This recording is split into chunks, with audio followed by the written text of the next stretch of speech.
아치디에서 최은영. 25세 내가 좋아했던 사람의 이름은 일레인이었다. 일레인 월터.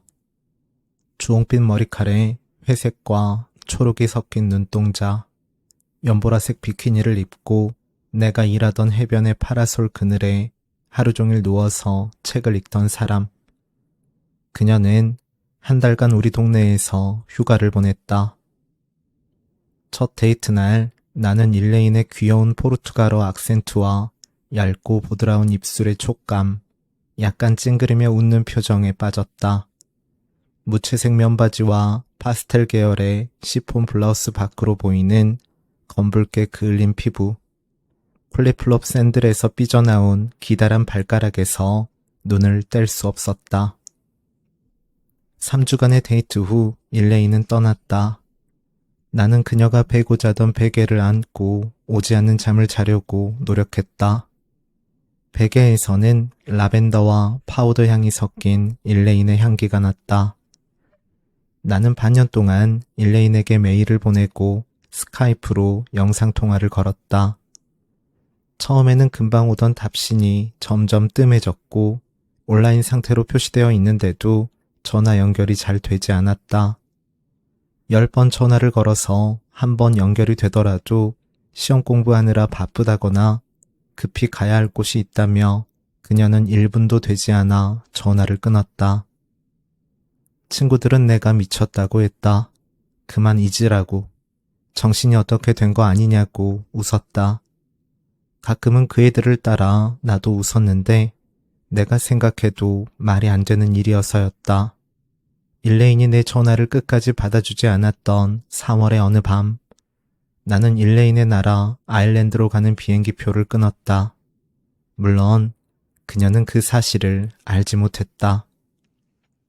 겨자색 잠옷을 입은 짧은 단발머리의 일레인, 양쪽 콧구멍 사이에 고리 피어싱을 하고 잠이 덜 깼는지 눈이 부어 있었다. 랄도, 너 왜 여기 있어? 그녀는 웃고 있었다. 화를 낼까 걱정했던 마음이 풀리는 것도 잠시였고 그녀는 얼굴에서 웃음을 거뒀다. 설마 나 보러 온 거야? 널 보러 왔어. 랄도. 그녀는 내 이름을 부르더니 인상을 찌푸렸다. 난 우리가 좋은 친구라고 생각했어. 솔직히 스카이프에서 널 차단할 수도 있었지만 네가 내 친구라고 생각해서 전화도 받았던 거고. 그런데 이건 뭐라고 해야 하지? 거기까지 포르투갈어로 말하곤 일레인은 영어로 말을 이었다. 위협적이잖아. 올 거면 온다고 말을 하든가. 물론 그랬다면 내가 말렸을 거고 무섭네. 그녀의 얼굴에 공포의 빛이 떠올랐다. 내가 너에게 무서운 사람이라고? 현관문에 손을 갖다 대려고 하자 그녀는 뒤로 물러났다. 네가 보고 싶어서 왔어. 널 좋아해. 그녀는 현관문 손잡이를 잡고 그 틈 사이로 나를 보았다. 정말 날 좋아한다면 떠나. 경찰 부르기 전에 연락도 하지 말고. 일레인, 네 현실을 좀 봐. 엄마 집에서 메이드가 해주는 밥 먹으면서 대마초에 취해 비디오 게임이나 하는 네 현실을. 눈앞에서 현관문이 닫히고 일레인은 사라졌다. 난 그런 사람이 아니야. 나는 닫힌 문 앞에 서서 생각했다. 넌 날 오해하고 있어. 내가 널 얼마나 사랑하는데. 나는 현관문을 몇 번 노크하다가 뒤돌아서서 앞으로 걸어갔다. 어디로 가는 줄도 모르면서 길이 난 쪽으로 걸었다. 그때 나는 많은 것들을 몰랐다. 내가 거의 15시간 동안 커피 말고는 먹은 게 없었다는 것. 한 번도 내 삶에 책임을 진 적이 없었다는 것. 이 밖에도 많은 것들을 몰랐지만 무엇보다도 나는 그때가 에이아 파들라의 웨키들 화산이 대폭발하기 15시간 20분 전이라는 것을 알지 못했다. 다음날 새벽 브라질로 돌아가는 비행기 창가 자리에 앉을 때만 해도 다시는 아일랜드에 발을 붙이지 않으리라고 생각했다. 나는 창문 밖 어두운 활주로를 응시했다. 탑승 수속이 마감되고 나서도 비행기는 1시간 넘도록 활주로를 벗어나지 않았다. 사람들의 웅성거림, 아기들이 우는 소리, 각양각색의 언어로 항의하는 소리가 이코노미 클래스를 가득 채웠다. 처음에는 영어로, 다음에는 포르투갈어, 그 다음은 스페인어로 안내방송이 나왔다. 1시간쯤 전 아이슬란드의 에이야 파들라이 웨키들 화산이 폭발해 화산재가 아일랜드와 서부 유럽 쪽으로 빠르게 퍼지고 있다는 내용이었다. 우리는 올라탄 지 1시간 반 만에 비행기에서 내렸다. 우리 비행기뿐만 아니라 그 시각 더블린 공항에서 대기 중이던 모든 항공기는 이륙하지 못했다. 그 순간에도 에이야 파들라이 웨키들 화산은 분할을 멈추지 않았고 사람으로 가득 찬 공항에서 나는 앞으로 얼마나 지나야 아일랜드를 벗어날 수 있는지 알 방법이 없다는 말을 들었다. 결론적으로 더블린 공항은 그날 이후 열흘간 폐쇄되었다. 폭발 규모가 커서 아주 높은 대기층까지 화산재가 퍼져나가고 있다고 했다. 화산재는 제트 기류를 타고 동쪽으로 퍼질 예정이었다. 심지어 한국, 일본 같은 극동 아시아까지도. 공항 바닥에서 하룻밤을 노숙하고 밖으로 나왔을 때 피켓을 든 사람들이 여럿 보였다. 멈춰서서 그들을 바라보고 있자 어떤 나이든 남자가 피켓을 들고 내 쪽으로 걸어왔다. 종이박스를 잘라 만든 그 피켓에는 하룻밤 30유로, 중앙역과 가까운, 아침 포함이라는 글씨가 보라색 매직으로 쓰여 있었다. 그는 이만하면 괜찮지 않느냐는 표정으로 자기를 따라오라는 눈빛을 보냈다. 배가 몹시 고파서 쓰릴 지경인데다 온몸이 욱신거렸으므로 나는 순순히 그를 따라갔다. 그의 집은 깨끗했지만 햇빛이 잘 들어오지 않았다. 첫날은 그가 해준 토스트와 구운 베이컨, 커피, 오렌지 주스를 먹고 잠만 잤다. 둘째 날부터는 대낮에 일어나서 거리를 조금 걷다가 다시 돌아와 잠에 빠졌다. 저녁에는 가까운 펍에 가서 간단한 안주에 맥주를 마셨다. 텔레비전에서는 계속 에이야 파들라이 웨키들 화산에 대한 뉴스가 나왔다. 화산재로 가득 덮인 아이슬란드 대기의 모습, 화산 폭발로 빙하가 녹아 대피하는 사람들의 모습을 나는 텔레비전으로 확인했다. 스탠드에 앉아있으면 몇몇 사람들이 말을 걸기도 했다. 웃으면서 답했지만 대화를 잘 이어나갈 수 없었다. 외로웠고 누구라도 붙잡아 말을 하고 싶으면서도 한편으로는 실제로 대화가 시작될까봐 겁이 났다. 그건 이상한 감정이어서 내게 말을 건 사람들은 곧 마음을 알아차리고 자리를 떠났다. 스탠드에 앉아서 민박집 부엌에 우두커니 앉아서 나는 내쫓기지도 받아들여지지도 않는 사람의 처지라는 것을 느꼈다. 놀랍게도 그런 감정은 낯선 것이 아니었다. 26, 대학 중퇴생으로 나는 엄마와 함께 살고 있었다. 대도시에서 엔지니어로 일하는 누나는 언제까지 엄마에게 얹혀 살 거냐고 타박했지만 내 삶까지 신경 쓰기에 누나는 너무 바빴다. 부활절, 여름휴가, 크리스마스에 와서 얼굴이나 잠깐 비치고 가는 누나가 내 삶에 대해 왈가왈부할 자격은 없다고 생각했다. 누나는 나를 죽여버리겠다고도 했다. 얼씬도 하지 말라고, 참을 만큼 참았다고 했다. 화산 때문이라고, 내가 안 가고 싶어서 안 가는 게 아니라고. 핸드폰 너머 누나는 울고 있었다. 숨 쉬듯이 꺼져라고 말하면서. 마리솔. 나는 누나의 이름을 몇 번이고 불렀다. 누나는 다시는 나를 보고 싶지 않다고 말했다. 돈줄을 다 끊어버렸으니 유럽에서 굶어 죽든지 말든지 상관하지 않을 거라고. 이건 좀 심하잖아. 이건 아니지. 내가 우물쭈물하는 사이 누나는 전화를 끊었다. 나는 거실에 쓰러져 있는 엄마의 모습을 떠올렸다. 옆집 아주머니가 쓰러진 엄마를 발견하지 않았더라면 앰뷸런스를 부르지 않았더라면 엄마는 이미 죽은 사람이었다는 누나의 말을 곰곰이 생각했다. 네가 그냥 원래대로 집에만 있었더라면. 누나는 말했다. 인생에 도움이 안 되는 인간은 끝까지 도움이 안 되는 거야.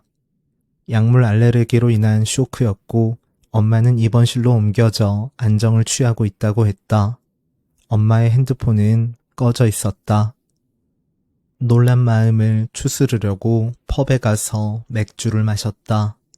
맥주를 다 마시고 결제하려는데 카드가 되지 않았다. 다른 카드 2장도 마찬가지였다. 셋 다 정지됐다고 나오는데 주인이 입맛을 다셨다. 나는 주머니를 뒤져서 10유로를 내고 펍을 빠져나왔다. 민박집에 돌아와 남은 돈을 계산해보니 50유로가 전부였다. 우선 이틀치만 계산한 터라 당장 내일 아침에 30유로를 추가 결제해야 되는 상황이었다. 온몸의 피가 다 빠져나가는 것 같았다. 텔레비전에서는 유럽 지역 대부분의 공항에서 무더기 결항 사태가 발생했다는 뉴스가 나왔다. 이름도 얄미운 그 화산이 마치 에이야 파들라이 웨키들 하면서 나를 놀리는 것 같았다. 나는 당장 돈이 필요했다. 다음날 아침 숙박비를 결제하면서 나는 민박집 주인에게 사정을 설명했다. 비행기가 뜰 때까지 일할 곳이 필요하다고. 아일랜드에 도움을 구할 만한 사람이 아무도 없다고. 어머니가 스페인 사람이어서 나도 스페인 시민권을 지닌 유럽연합 시민이라고. 그는 내 쪽으로 몸을 기울이며 신중하게 내 이야기를 들었다. 브라질에서는 뭘 했어요? 대학에서 영어교육과를 다녔어요. 졸업은 했고? 나는 고개를 저었다. 일은 뭐 했어? 동네 해변에서 파라솔을 빌려주는 일을 했습니다. 그리고 해변 매점에서도 일했고요. 그의 얼굴에 거의 다정하다고 할 법한 미소가 떠올랐다. 그는 한 번 웃더니 한숨을 쉬고 내 어깨를 두드렸다. 돈이 다 떨어진 여행자라면 비행기 타고 자기 나라로 가라고 하면 되지만 이건 뭐 가고 싶어도 갈 수가 없는 상황이니 어쩌나? 그 순간 이제는 이름조차 잊은 그만큼 가까이 느껴지는 사람은 없었다. 그가 아주 오랫동안 알고 지낸 사람처럼 여겨졌다. 그런 마음의 한편에는 그가 나를 도울 이유가 전혀 없으며 부탁을 거절하는 것이 오히려 더 자연스러운 일이라는 생각이 함께했다. 잠시만. 그는 방에 가더니 이것저것에 전화를 했다. 사람들은 내가 그저 운이 좋았다고 말할지도 모른다. 세상 사람들은 철저히 계산적이며 자기에게 득이 되지 않은 이상 낯선 사람을 결코 돕지 않는다고. 설사 도와준다 해도 그런 선의의 이면에는 자신보다 못한 사람을 돕는다는 오만한 기쁨이 어려 있다고. 그 말은 아마 많은 경우 사실일 것이다. 어쩌면 그도 나를 돕는 행동으로 자기 만족을 얻었는지 모른다. 그러나 그것이 어떤 의지의 결과였든지 내가 당시 그에게 도움을 받았다는 사실에는 변함이 없다. 그날 저녁 나는 그의 친구의 전처가 운영하는 과수원을 향해 떠났다. 그곳은 더블린에서 버스로 3시간 걸리는 소도시에서 다시 차를 타고 20분쯤 더 들어가야 하는 외진 마을이었다. 마을의 이름은 아치디였다. 아치디에 도착한 한밤중에 엄마에게서 음성 메시지가 왔다. 네가 보낸 메시지들을 읽었어, 랄도. 네 누나와 내 생각은 같구나. 죽다 살아나니까 예전처럼 살고 싶지는 않네. 내가 널 망쳤다고 생각한 적도 있지. 그래서 너에겐 늘 미안하고 죄책감을 느꼈어. 근데 말이야, 내가 뭘 잘못한 거지? 내가 멍청하긴 했지만 죄를 지은 건 아닌 거지. 너의 인생은 내 인생이 아니야. 네가 10살 먹은 애도 아니고 내가 왜 널 책임지고 살아야 해? 아, 넌 그렇게 말하겠지. 너도 돈 번다고. 그래, 네가 그렇게 용돈 번 거 다 대마초 사는 데 들어간다는 걸 내가 모를 것 같냐? 말아 피우는 담배라고? 내가 대마초 냄새도 모르는 바보로 보여? 제기랄. 엄마는 한동안 흐느꼈다. 랄도, 널 사랑하지만 더 이상은 안 되겠어. 네 엄마로 사는 거 진짜 돌아버리는 짓이야. 내 마음 약한 거 이용해서 상황 바꾸려고 노력하지 마. 안 먹힐 테니까. 게임을 할 때, 낮잠을 잘 때, 술을 마시고 아침에 집에 들어올 때 나를 보던 엄마의 표정이 떠올랐다. 언젠가부터 엄마는 내게 아무 말도 하지 않았고, 그래, 문자 그대로 내게 아무 말도 하지 않았다. 나를 보는 엄마의 표정에는 어떤 감정도 담겨 있지 않았다. 엄마는 그저 지쳐 보였는데 어느 날인가는 엄마의 얼굴이 너무 나이 들어 있어서 속으로 놀란 적도 있었다. 엄마도 나를 포기했으니까 나도 그 관계를 포기하겠다고, 그렇게 살 수도 있다고 생각했다. 그게 더 간편한 방법이니까. 소리 지르면서 싸우는 건 피차 소모적인 일이라고. 엄마의 친구나 친척들, 누나가 오면 같이 이야기하기는 했지만 우리 단둘이 마지막으로 이야기를 나눈 게 언제였는지 잘 기억나지 않았다. 그래서 엄마의 음성 메시지를 들었을 때 내가 처음 느낀 감정은 반가움이었다. 랄도, 널 사랑하지만 엄마는 그렇게 말했다. 더 이상은 안 되겠어 라는 말은 중요하지 않았다. 엄마는 타들어갈 듯 분노하고 있었는데 나는 내가 아직도 엄마를 요동치게 하고 돌아버리게 할 수 있는 사람이라는 사실이 기뻤다. 타고난 사디스트여서가 아니라 그저 그런 식으로라도 우리 관계에 아직도 피가 흐른다는 것을 확인할 수 있었기 때문이다. 내가 엄마와의 감정적인 교류를 오래도록 바라왔다는 사실은 나조차도 놀랄 일이었다. 엄마가 무사하다니 기뻐 나는 그렇게 문자를 보내려다 아치디라는 마을의 사과 과수원에서 일하기로 했어. 랄도. 라고만 보냈다. 엄마에게서는 답신이 없었다. 언젠가 하미는 나에게 어떻게 그런 무모한 결정을 했느냐고 물었었다. 생판 남인 민박집 주인만 믿고 생전 처음 들어본 동네로 가는 경우가 어디 있느냐고. 왜 더블린에서 일을 찾아볼 생각은 못했느냐고. 그러네. 대답하고 나는 이어 말했다. 돌이켜 생각해보면 그때 나는 사람이라기보다는 길거리에 널브러진 비닐봉지 같은 존재였다고. 바람이 불면 허공으로 날아갔다가 가까운 나뭇가지에 아무렇게나 걸려버리는, 될 대로 되라는 식으로 가고 있었다고 말이다. 내가 그 말을 할 때 하미는 화난 것 같은 표정으로 날 보고 있었다. 처음부터 하미는 화난 사람 같았다. 아치디에 온 지 일주일쯤 지났을 때였다. 그녀는 오물이 잔뜩 묻은 장화를 신고 무릎 아래까지 내려오는 방수 앞치마를 두르고 빠른 속도로 걷고 있었다. 나는 맞은편 길가에 서서 내 쪽으로 걸어오는 그녀를 멍하니 쳐다보았다. 그녀는 나보다 큰 키에 중단발 머리를 하나로 묶고 있었다. 오토바이에 시동을 걸면서 나를 잠시 쳐다보고는 곧 출발하는 그녀의 뒷모습을 나는 바라보고 있었다. 얼마나 오래된 오토바이인지 엔진 소리가 요란했다. 이런 시골에 웬 동양인이 있지? 그것도 저렇게 키가 크고 사나워 보이는 동양인이. 나이는 10대라고 해도 믿을 것 같았고 40대라고 해도 믿을 수 있을 것 같이 보였다. 내가 일하던 과수원 뒤편으로는 낮은 언덕이 무리지어 있었다. 하루는 오후 휴식 시간대 언덕을 지나가는데 멀리서 어떤 사람 하나가 집더미 위에 누워 자고 있는 것이 보였다. 승마 체험장의 마구간 앞이었다. 그곳에는 가끔 집더미가 놓여 있었는데 햇볕을 받은 집 위로 동네 고양이들이 몰려와서 따뜻하게 볕을 쬐곤 했다. 그런데 사람이라니?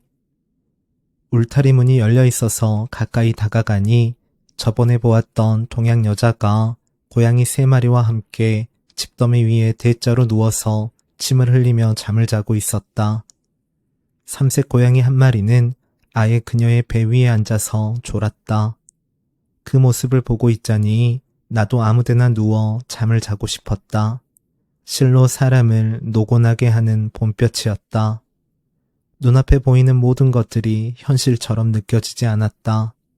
나도 집더미 위에 엉덩이를 붙이고 앉아 햇빛을 쐈다. 햇볕에 달구어진 집 냄새와 말똥 냄새, 물 먹은 흙 냄새, 이끼 냄새를 맡았고 머리와 어깨 위로 내려오는 햇볕의 온기를 느꼈다. 나도 모르는 사이에 고개를 떨어뜨리고 잠에 빠져들었다. 눈을 뜨자 삼색 고양이가 내 무릎 위에서 자는 모습이 보였다. 여자의 배 위에서 자던 고양이였다. 자리에서 일어나니 여자는 사라지고 없었다. 나는 마구간 쪽으로 걸어갔다. 아까 본 그 여자가 커다란 플라스틱 삽으로 말똥을 치우고 있었다. 그녀가 나를 쳐다봤을 때에야 나는 내가 마구간 안쪽까지 들어왔다는 사실을 알아챘다. 마구간 안의 공기는 바깥보다 차가웠다. 누구죠? 이웃이에요. 아래쪽 회색 지붕집. 그녀는 삽을 든 채로 나를 물끄러미 쳐다보았다. 무슨 일인가요? 그냥 구경 와봤어요. 울타리 문이 열려 있어서. 레베카 보러 왔으면 앞쪽 뜰로 가세요. 여기 없어요. 그녀는 나가라는 손짓을 하고 다시 똥을 치우기 시작했다. 화가 난 얼굴을 보고 무안해져서 나는 쭈뼛거리며 자리에 서 있었다. 좀 나가주시죠. 분노가 담긴 목소리였다. 나는 쫓겨나듯 마구간을 빠져나와 숙소로 걸어갔다. 오후 휴식이 끝나고 다시 과수원에 갔다. 주인인 리사와 그의 남자친구 레오, 파트타임으로 일을 하러 오는 동네 사람들 서너시 일꾼의 전부였다. 나를 제외하고는 평균 연령이 60세쯤 되었는데 가위로 꽃대를 속는 속도가 나보다 더 빨랐다. 새벽 5시쯤 일어나 레오가 해주는 아침을 먹고 6시부터 일을 했다. 11시쯤 오전 일을 정리한 뒤 점심을 각자 자유롭게 먹고 2시에 다시 일을 시작해서 5시에 마쳤다. 일을 마치면 파트타임 일꾼들은 저마다의 집으로 돌아갔고 나는 조금 쉬다가 리사와 레오와 함께 식탁에 앉아서 레오가 해주는 저녁을 먹었다. 그러고 나면 7, 8시쯤 되었다. 도시라면 젊은 사람들을 만날 기회가 많았겠지만 아치디에서는 그러기가 어려웠다. 기분 전환 삼아 마을을 돌아다니다 보면 더 울적해졌다. 내가 뚫고 들어갈 수 없는 분위기라는 것이 있어서였다. 집집마다 불이 켜져 있었지만 내가 들어갈 수 있는 곳은 어디에도 없었다. 답답해서 찾아간 샌드위치 가게에서도, 동네 사람들이 모여 웃고 떠드는 펍에서도 쭈뼛거리다가 도로 나오기 일쑤였다. 내가 펍 게시판에 붙은 광고문을 본 건 아치디에 도착한 지 한 달이 되었을 무렵이었다. 저녁, 영어 말하기 모임, 누구든 환영합니다. 장소는 아치디의 작은 성당이었다.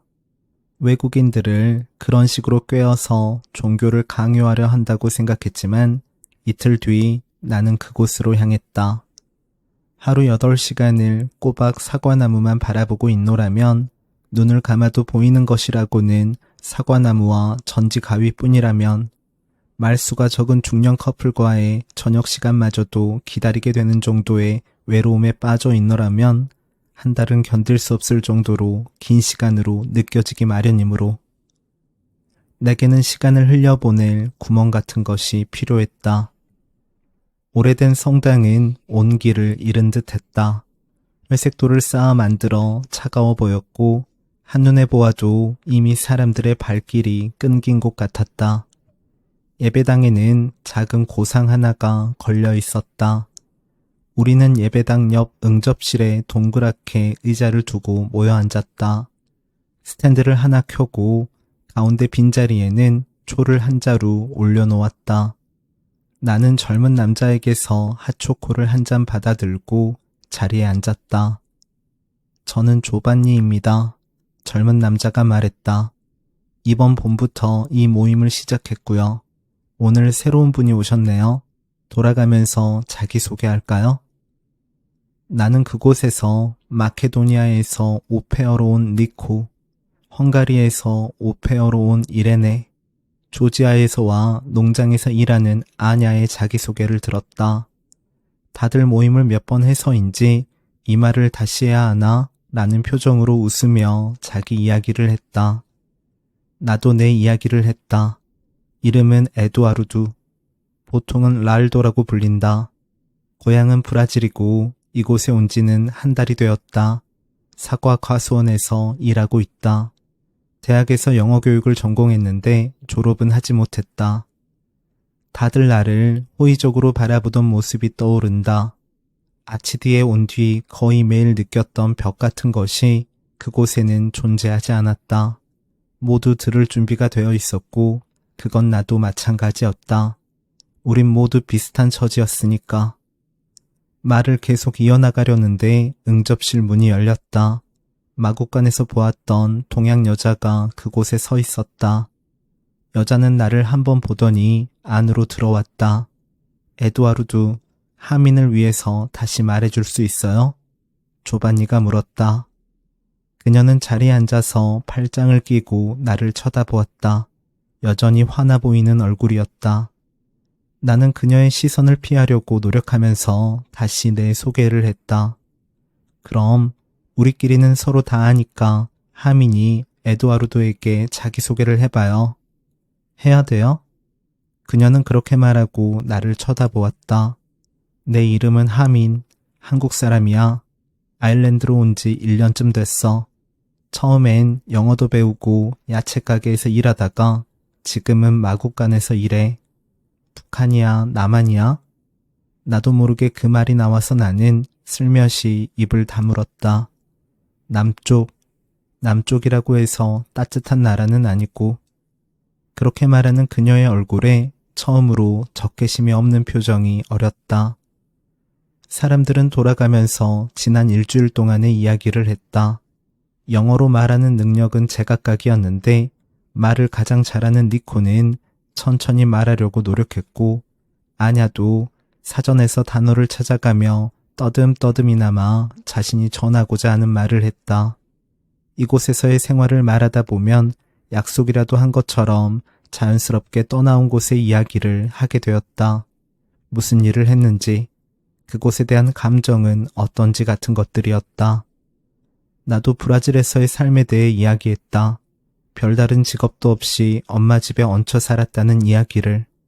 내 딴에는 재밌으리라는 생각에 웃으면서 말했는데 내 이야기는 모두를 당혹스럽게 했다. 특히 하미는 듣는 내내 인상을 찌푸리고 불만스럽다는 표정을 지었다. 하미는 돌보는 말들에 대한 말을 많이 했다.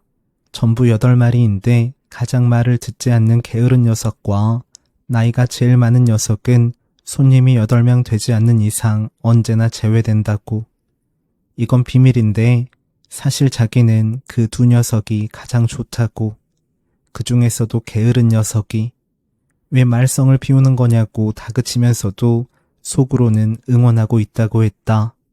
게으른 녀석이라고 발음할 때 그녀의 얼굴은 그때까지 본 모습 중 그나마 가장 즐거워 보였다. 꽤나 짧은 시간이었다고 생각했는데 시계를 보니 2시간이 지나 있었다. 대부분 다음날 새벽부터 일을 해야 해서 그쯤에서 흩어졌다. 말 그대로 동서남북으로 찢어졌는데 나와 하민이 동행이었다. 우리는 한 뼘 정도 거리를 두고 나란히 걸었다. 선선한 바람이 불었다. 어색한 사이일수록 이런저런 이야기로 침묵을 피하려 하는 법이라고 생각했는데 하민은 그런 침묵이 익숙한 사람 같았다. 한참을 걷던 하민이 입을 열었다. 더블린 공항 다시 열렸잖아. 표도 받았을 텐데 왜 안 갔어? 몰라. 나는 그냥 그렇게 대답했다. 한동안 다시 침묵이 이어졌다. 그럼 너는 왜 이 시골에서 일해? 하미는 별 대꾸 없이 어깨를 으쓱하더니 주머니에 손을 넣었다. 너 화난 것처럼 보여. 그 말에 하민이 걸음을 멈추고 나를 보았다. 여기 와서 그런 말 많이 들었어. 근데 아니야. 미안한데 너 이름이 뭐라고 했지? 랄도.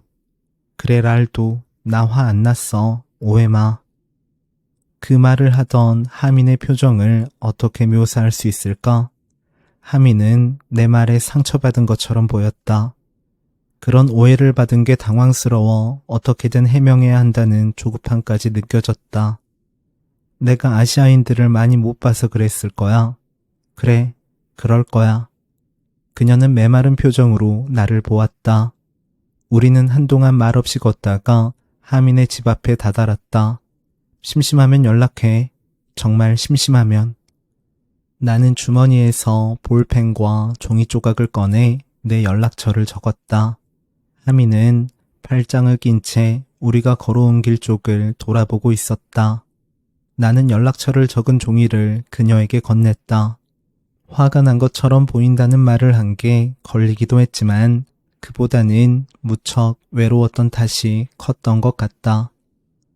과수원을 지나면 작은 숲이 나왔고 그 숲 끝에 언덕들이 있었다. 언덕 아래에서 손님들을 태우고 걸어가는 하민의 말들이 멀리서 보이기도 했다.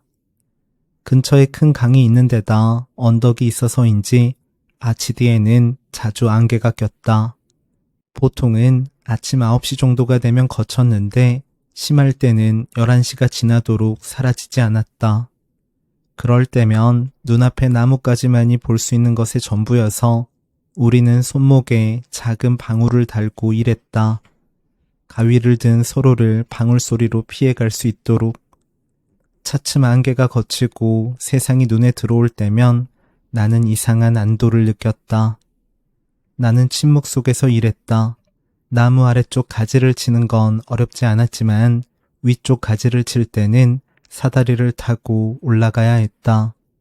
챙이 넓은 모자를 쓰고 가만히 일을 하고 있으면 브라질에서 있었던 일들이 생각났다. 스냅 사진처럼 떠오르는 장면과 장면들이 모두 꿈같이 느껴졌다. 하민을 다시 본 건 이틀 뒤, 금요일 늦은 오후였다. 심심해서 소도시의 펍에 가려고 버스 정류장에 다다랐을 때였다. 거기에 하민이 있었다. 그녀는 검은색 옷으로 차려입고 굽이 높은 앵클 부츠를 신고 서서 책을 읽고 있었다. 우리는 가볍게 눈인사를 하고 버스에 올랐다. 나는 맨 뒤에, 하민은 맨 앞에 앉았다. 창밖으로 해가 지는 들판이 보였다. 들판 위로, 언덕 위로, 지붕 위로 따뜻한 햇살이 내렸고 그건 마치 하늘이 본연의 빛으로 세상에 흘러내리는 것 같았다. 아름다운 것들을 보고 있으면 위로가 된다는 누군가 내게 했던 말이 떠올랐다. 나는 너무 많은 것들에서 아름다움을 봤다. 그래서 위로가 되었을까? 그러나 내게 위로받을 자격이 있는지 그때의 나는 확신하지 못했다. 하민은 종점에 도착해서도 고개를 완전히 떨군 채로 계속 졸고 있었다. 가방과 책은 바닥에 떨어진 지 오래였다. 나는 그것들을 주워 들고서 그녀를 깨웠다. 그제야 눈을 뜬 그녀는 아마 한국어일, 내가 이해할 수 없는 말로 중얼거렸다. 나와 하민은 버스에서 내렸다. 방금 나한테 뭐라고 했던 거야? 아무 말도 안 했는데? 아까 잠 깨웠을 때 네가 뭐라고 했어? 정말? 전혀 기억 안 나는데? 그녀는 그렇게 말하고 길을 건넜다. 멀어져가는 그 모습을 바라보면서 나는 이로 손끝을 뜯었다. 그만둬야지, 그만해야지 생각하면서도 그 짓을 멈출 수가 없었다. 10살 무렵 습관이 생긴 이후로 나는 하루도 그 짓을 멈춘 적이 없었다. 상태가 그나마 좋을 때는 조금 뜯다 말았지만 불안하거나 마음이 좋지 않은 날은 피가 날 때까지 뜯어야 멈출 수 있었다. 앞으로 걸어가는 하민을 보며 문득 내가 찾아갔을 때 놀라던 일레인의 얼굴이 떠올랐다. 현관문을 열려고 하자 문 뒤에 숨던 그 얼굴이. 보고 싶었다느니 좋아한다느니 하는 말들은 모두 변명일 뿐이었다. 내가 만들어냈던 것은 오로지 일레인의 공포와 두려움이었으므로 눈물이 날 때까지 손끝을 뜯고서야 나는 메인 도로에 있는 펍으로 향했다. 펍은 의외로 넓었다. 디귿자 모양의 스탠드도 크고 서서 술을 마실 수 있는 테이블도 있었다. 스테이지도 널찍했는데 시간이 아직 일러서인지 춤을 추는 사람은 아무도 없었다. 빌보드 차트 최신 히트송 같은 음악이 흐르고 있었다. 나는 스탠드에 앉아서 맥주 한 잔을 주문했다. 그렇게 혼자서 2잔째 마시고 있을 때 하민이 들어왔다. 그녀는 내게 눈인사를 하고는 맥주 2잔을 시켰다. 그러고는 서서 마시는 테이블에 가서 맥주를 마시기 시작했다. 나에게 등을 돌리고서. 하민이 2잔을 다 비우고 나도 3잔을 비웠을 무렵 펍에 사람이 하나둘씩 들어왔다. 음악 소리가 점점 커졌고 몇몇 커플이 춤을 추었다. 블랙 아이드 피스의 노래가 시작됐을 때 하민이 스테이지로 걸어갔다. 하민은 스탠드 쪽을 향해 서서 춤을 추었다. 그걸 춤이라고 부를 수 있다면 말이다. 어떻게 저런 몸짓을 할 수 있는 것인지, 저렇게까지 춤을 못 출 수 있는 것인지. 하민은 리듬과 리듬 사이에서 혼자만의 리듬을 탔다. 심각한 표정을 짓다가 신이 나는지 웃기도 하고 눈을 감기도 하면서 큰 동작으로 춤을 추었다. 사람들의 웃음을 터뜨렸는데 그 소리가 음악 소리에 묻히지 않을 정도였다. 어떤 남자들은 하민 옆에 서서 그녀의 춤을 따라 추기도 했다. 저게 무슨 짓이지? 그녀가 스스로를 웃음거리로 만들고 있다는 생각에 나는 하민 쪽으로 걸어갔다. 그때 한 무리의 사람들이 스테이지에 합류했고 나는 말도 안 되는 춤을 추는 하민과 다른 무리에 치이며 멀뚱히 그녀를 바라보았다. 노래 한 곡이 끝날 동안 그건 생각보다 긴 시간이었다.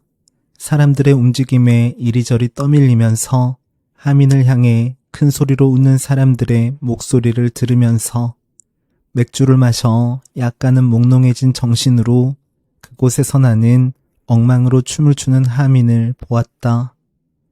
노래가 끝나자 하민은 춤을 멈추고 계산대로 갔다. 나도 그녀를 따라 술값을 계산하고 밖으로 나왔다. 펍 입구에서는 사람들이 삼삼오오 모여 담배를 피우고 있었다. 하민은 주머니에 손을 넣고 그 사람들을 지나 앞으로 걸어갔다.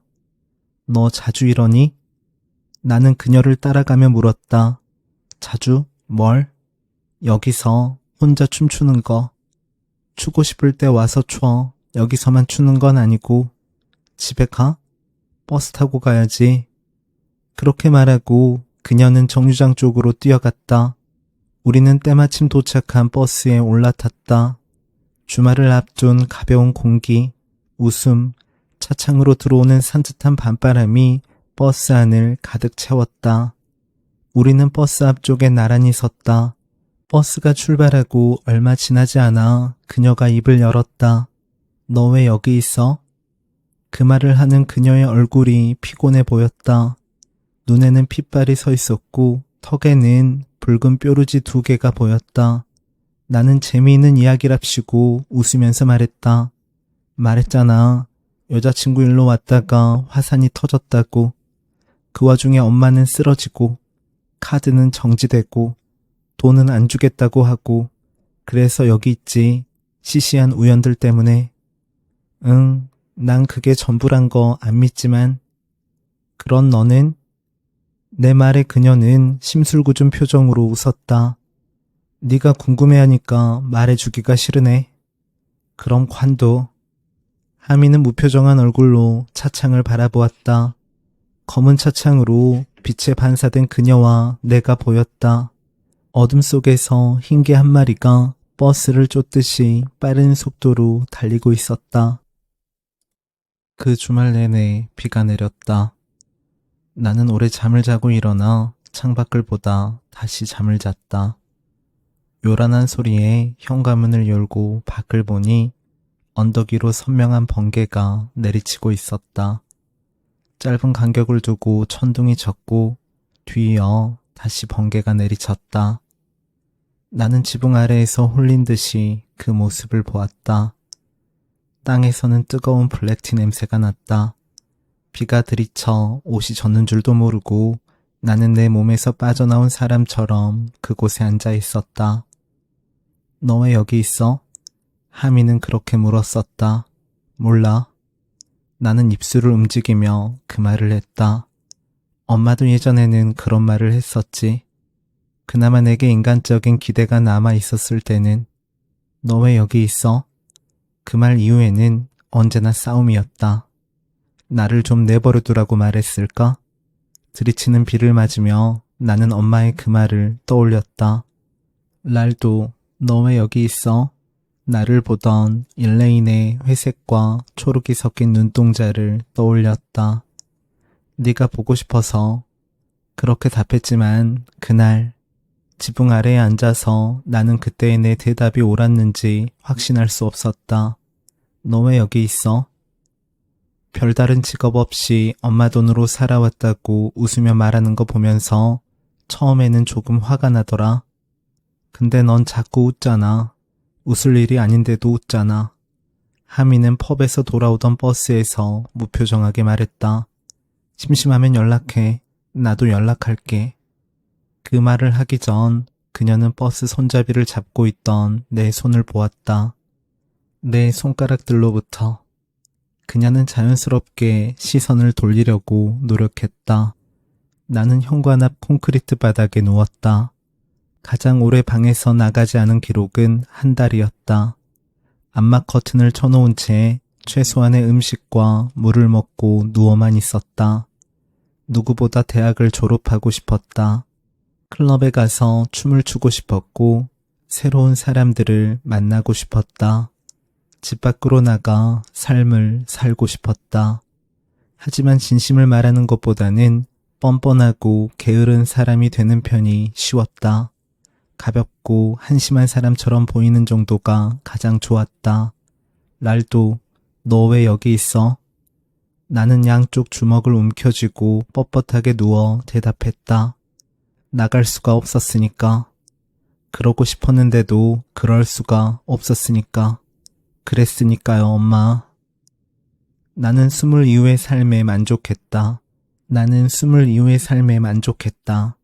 대학에서는 친구를 사귈 수 있었고 예전에 나를 아는 사람들도 없었으니까. 사람들에게 처음으로 받아들여진다고 느꼈을 무렵 아버지가 돌아가셨지만 나는 그 고비도 수월하게 넘겼다. 이상이 찾아온 건 아버지가 돌아가시고 1년이 지난 후였다. 내가 할 수 있었던 일, 3시간 동안 샤워하기, 돌아와 다시 2시간 동안 샤워하기. 그 뒤로 내가 할 수 있었던 일, 먹지도 자지도 않고 16시간 동안 텔레비전 보기. 한심하게 사는구나. 사람들은 그렇게 생각했을 것이다. 그러나 한심하게라도 살기까지 얼마나 힘을 내야 했는지. 마침내 배가 고프고 몸을 움직일 수 있고 밖으로 나갈 힘이 생긴다는 것이 얼마나 어려운 일이었는지 아는 사람은 없었다. 천둥은 하늘이 아니라 땅이 우는 소리 같았다. 얼굴 위로 차가운 물이 흘렀다. 몸이 떨렸다. 그 다음 주 말하기 모임에 하미는 오지 않았다. 지난번처럼 늦는가 싶었는데 모임이 끝날 때까지도 모습을 보이지 않았다. 집에 두고 온 핸드폰이 떠올랐다. 집으로 가서 확인하니 하민에게서 문자가 와 있었다. 작은 사고, 넘어져서 손가락 2개에 금이 갔음. 깁스를 했어. 아는 번호가 이거 하나야. 모두에게 전해줘. 하민. 다음날 점심때 나는 샌드위치를 하나 더 만들어서 하민이 일하는 승마장으로 갔다. 승마장 뒤쪽 울타리 밖에서 그녀의 이름을 불렀다. 유독 화창한 날이었다. 챙이 넓은 모자를 쓰고 방수 앞치마를 두른 그녀가 외바퀴 수레를 끌고 마구간에서 나왔다. 왼손 넷째 손가락과 새끼손가락에 깁스를 한 채로. 나는 그녀에게 나오라고 손짓했다. 잠시만 기다려봐. 손 좀 씻고. 울타리에 기대 앉아 있을 때 그녀가 나왔다. 앞치마를 벗고 운동화로 갈아 신은 모습이었다. 우리는 성당 뒤쪽에서 샌드위치를 먹기로 하고 그쪽으로 걸어갔다. 손은 어쩌다 그렇게 됐어? 새벽에 화장실 가다가 맥주병 밟고 뒤로 넘어졌어. 아픈 줄도 모르고 자고 일어났는데 부어올라서 그냥 참고 진통제 먹고 일하다가 손가락이 소세지처럼 변했어. 그 지경이 될 때까지 어떻게 참아? 그러다 더 나빠지면 어쩌려고. 할 일은 해야지. 처음엔 부러진 줄 알았는데 그건 아니라니 다행이지. 일 빨리 마치고 병원 갔거든. 엑스레이 찍어보니 금이 갔대. 그래서 깁스했지. 그래도 왼손이잖아. 나는 그 말을 하는 그녀의 얼굴을 보았다. 화나 보인다고 오해했던 무표정한 얼굴 그대로. 그녀는 별 감정 없이 그렇게 말했다. 별로 애정 없는 물건이 파손되었다고 이야기하는 듯한 사람의 얼굴로. 성당 뒤편에는 큰 나무들 몇 그루와 벤치가 있었다. 노인 몇몇이 벤치에 앉아서 햇볕을 쬐고 있었다. 나와 그녀도 그중 하나를 차지하고 앉았다. 6월 초였지만 바람이 찼다. 나는 청가방에서 랩에 싼 치킨 샌드위치 2개와 커피가 든 보온병과 물병, 컵 2개를 꺼냈다. 커피를 컵에 따르고 먹기 좋게 샌드위치에 랩을 벗겨서 하민에게 건넸다. 그녀는 커피를 맛보더니 샌드위치를 한 입 베어 물고 나를 보았다. 이렇게 다쳤는데도 레베카가 일을 시켜? 내가 하겠다고 한 거야. 일이 많지도 않고. 한국에서도 이 일 했어? 아니, 병원에서 일했어. 간호사로. 대도시에 있는 큰 병원에서. 거기까지 말하고 그녀는 허겁지겁 샌드위치를 먹었다. 크게 베어문 뒤 충분히 씹지 않고 삼켰다. 뜨거운 커피도 급하게 마셨다. 샌드위치를 다 먹은 그녀가 입을 열었다. 네가 저번에 물어봤지? 왜 여기에 있냐고. 그녀는 주위를 둘러보고 나를 보았다. 여기에 일이 있으니까 있지. 막상 왔는데 여기 참 좋더라. 좋은 소리가 나. 들어봐. 들리는 것이라고는 바람소리. 바람이 나뭇잎에 부딪히는 소리. 새들 소리. 가끔 자동차 지나가는 소리. 노인들이 이야기하는 소리. 기침 소리. 웃음소리 뿐이었다. 이런 소리는 사람을 지치게 하지 않아. 한국에는 이런 곳이 없어? 그녀는 무표정하게 나를 보다가 대답했다. 내가 자란 곳도 이런 시골이야. 그런데 난 그곳이 제일 싫거든. 생각만 해도. 왜? 사람들. 그녀는 그렇게 답하고 물끄러미 깁스한 손을 바라보았다. 노란 고양이 한 마리가 성당 벽에 기대어 햇볕을 쬐고 있었다. 그래도 한국에 있는 사람들 그립지 않아? 몇몇은. 그녀는 잠시 생각하다 말을 이었다. 그런데 이제는 다시 돌아가서 살 자신이 없어졌어. 나는 망설이다가 입을 열었다. 깁스 풀 때까지 나랑 점심 먹을래? 어차피 챙기는 거 하나도 챙기는 게 어렵지도 않고. 충동적이고 무리한 제안이라고 생각했지만 그녀는 별 다른 말 없이 그러자고 했다. 그날부터 우리는 별일이 없는 이상 점심 도시락을 같이 먹었다. 하민이 깁스를 다 풀고 나서도 그랬다. 대부분 샌드위치였지만 가끔은 굽거나 으깬 감자에 생선튀김이나 닭튀김을 먹기도 했고 여러 종류의 샐러드를 먹기도 했다. 기온이 올라가면서 시원한 맥주를 한 병씩 챙겨와 마시기도 했다. 하미는 아일랜드 라페스트에 있는 대학원 간호학과에 들어가려고 준비 중이었다. 학생 비자를 받지 않는 이상 2년 이상의 체류는 불가능했고 학위를 받으면 현지에서 취업할 수 있는 기회가 있었다. 법으로야 가능하지만 대학원 입학도 현지 취업도 완전히 확실한 일은 아니라고. 처음 비자를 받아 아일랜드에 들어왔을 때는 4개월의 구직 끝에야 야채 가게 아르바이트 자리를 구할 수 있었다고 했다. 난 항상 열심히 살았어. 하미는 종종 그 말을 했다. 나는 살다라는 동사에 열심이라는 부사가 붙는 것이 이상하다고 생각했다. 하드는 보통 부정적인 느낌으로 쓰이는 말 아닌가? 하드워킹이라는 말이 있긴 하지만 사는 게 일하는 건 아니니까. 나는 하민이 어떤 맥락에서 그 말을 하는지 궁금했다. 자기를 몰아붙이듯이 살았다는 것인지, 별다른 재미없이 살았다는 것인지, 열심히 산다는 게 그녀에겐 올바르다는 가치의 문제라는 것인지, 삶의 조건이 그녀를 힘들게 했다는 것인지 말이다. 그녀가 그 말을 할 때, 그래서 나는 별다른 대답을 하지 못했다. 말하기 모임에 참여한 지 2달 정도 지났을 무렵 우리는 여행을 갔다. 가까운 섬에 가보고 싶다는 이레네의 바람에 나를 잡았지만 서로 바빠 계속 날짜를 미루다가 7월 중순이 되어서야 출발할 수 있었다. 버스를 타고 항구에서 내려 작은 섬으로 가는 페리를 탔다. 섬에 도착해서는 지붕이 열리는 지프차를 한 대 빌려서 해안선을 끼고 돌았다. 니코가 지프차를 몰았고 우리는 작은 것 하나에도 크게 웃고 떠들었다. 내리막길을 내려갈 때면 놀이기구라도 타는 것처럼 소리쳤고 바다의 빛깔이 얼마나 예쁜지, 지나가는 요트가 얼마나 크고 멋진지 쉬지 않고 떠들면서 바람에 헝클어진 서로의 머리를 보고 웃었다. 그때 하미는 예의 그 무표정한 얼굴로 창밖을 바라보고 있었다. 바람에 날리지 않게 머리를 하나로 묶고 그러지 않으면 떨어질 거라는 듯이 손잡이를 꼭 붙잡았다. 해변 근처 식당의 야외 테이블에서 점심을 먹었다.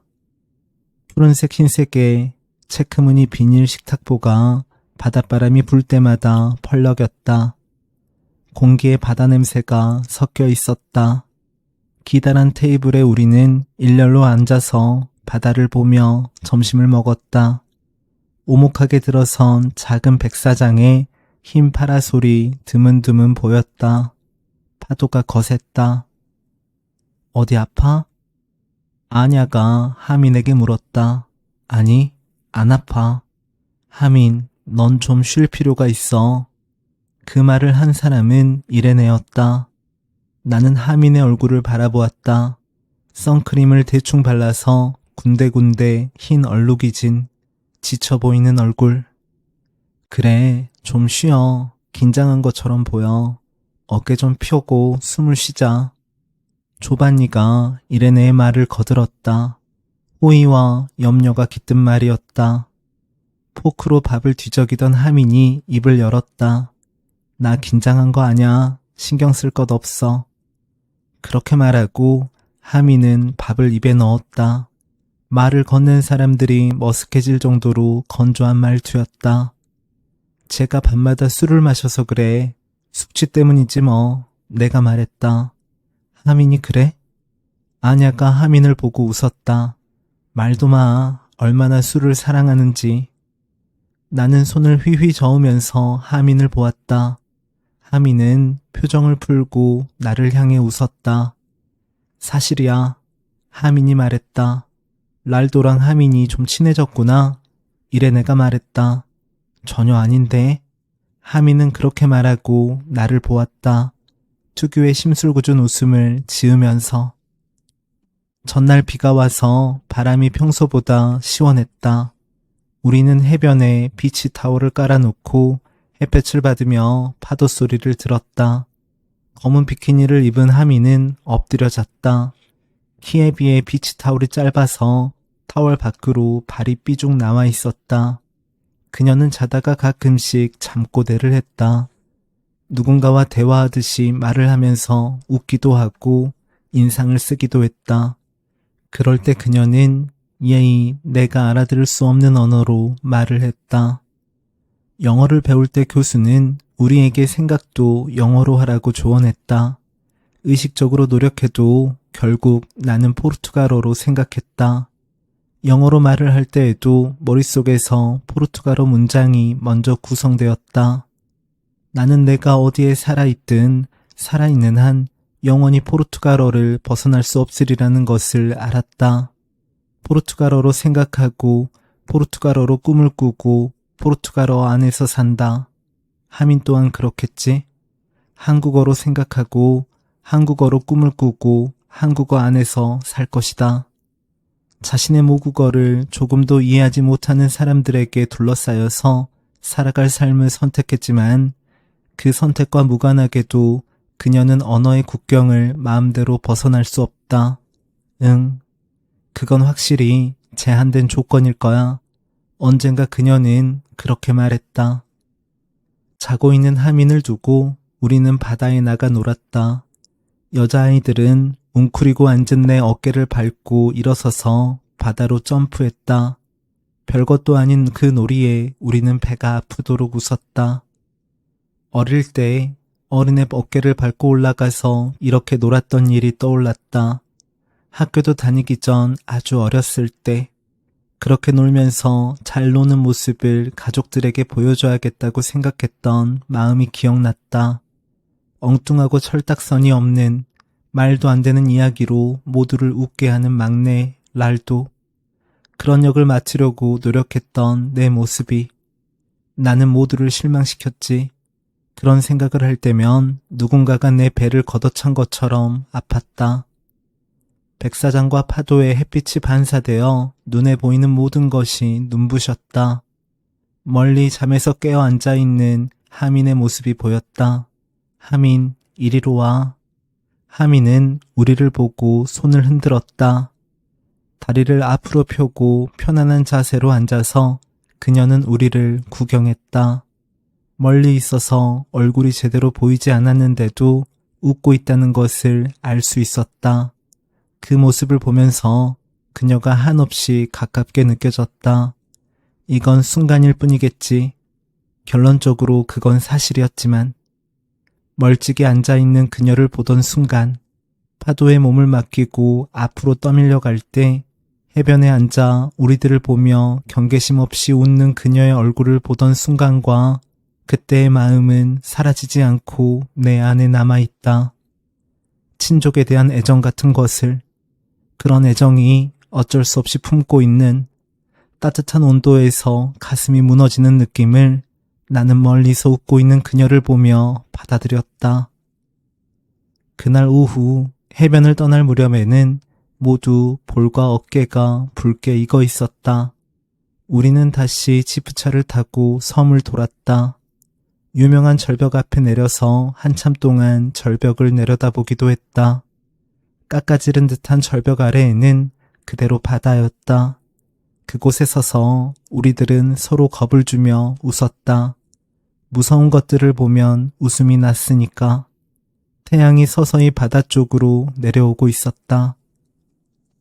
배를 타고서는 다들 지쳐서 갑판에 나가지도 못하고 선실 의자에 앉아서 잠을 잤다.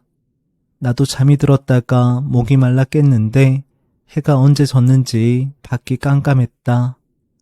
갑판으로 걸어나가자 난간 근처에 서 있는 하민의 모습이 보였다.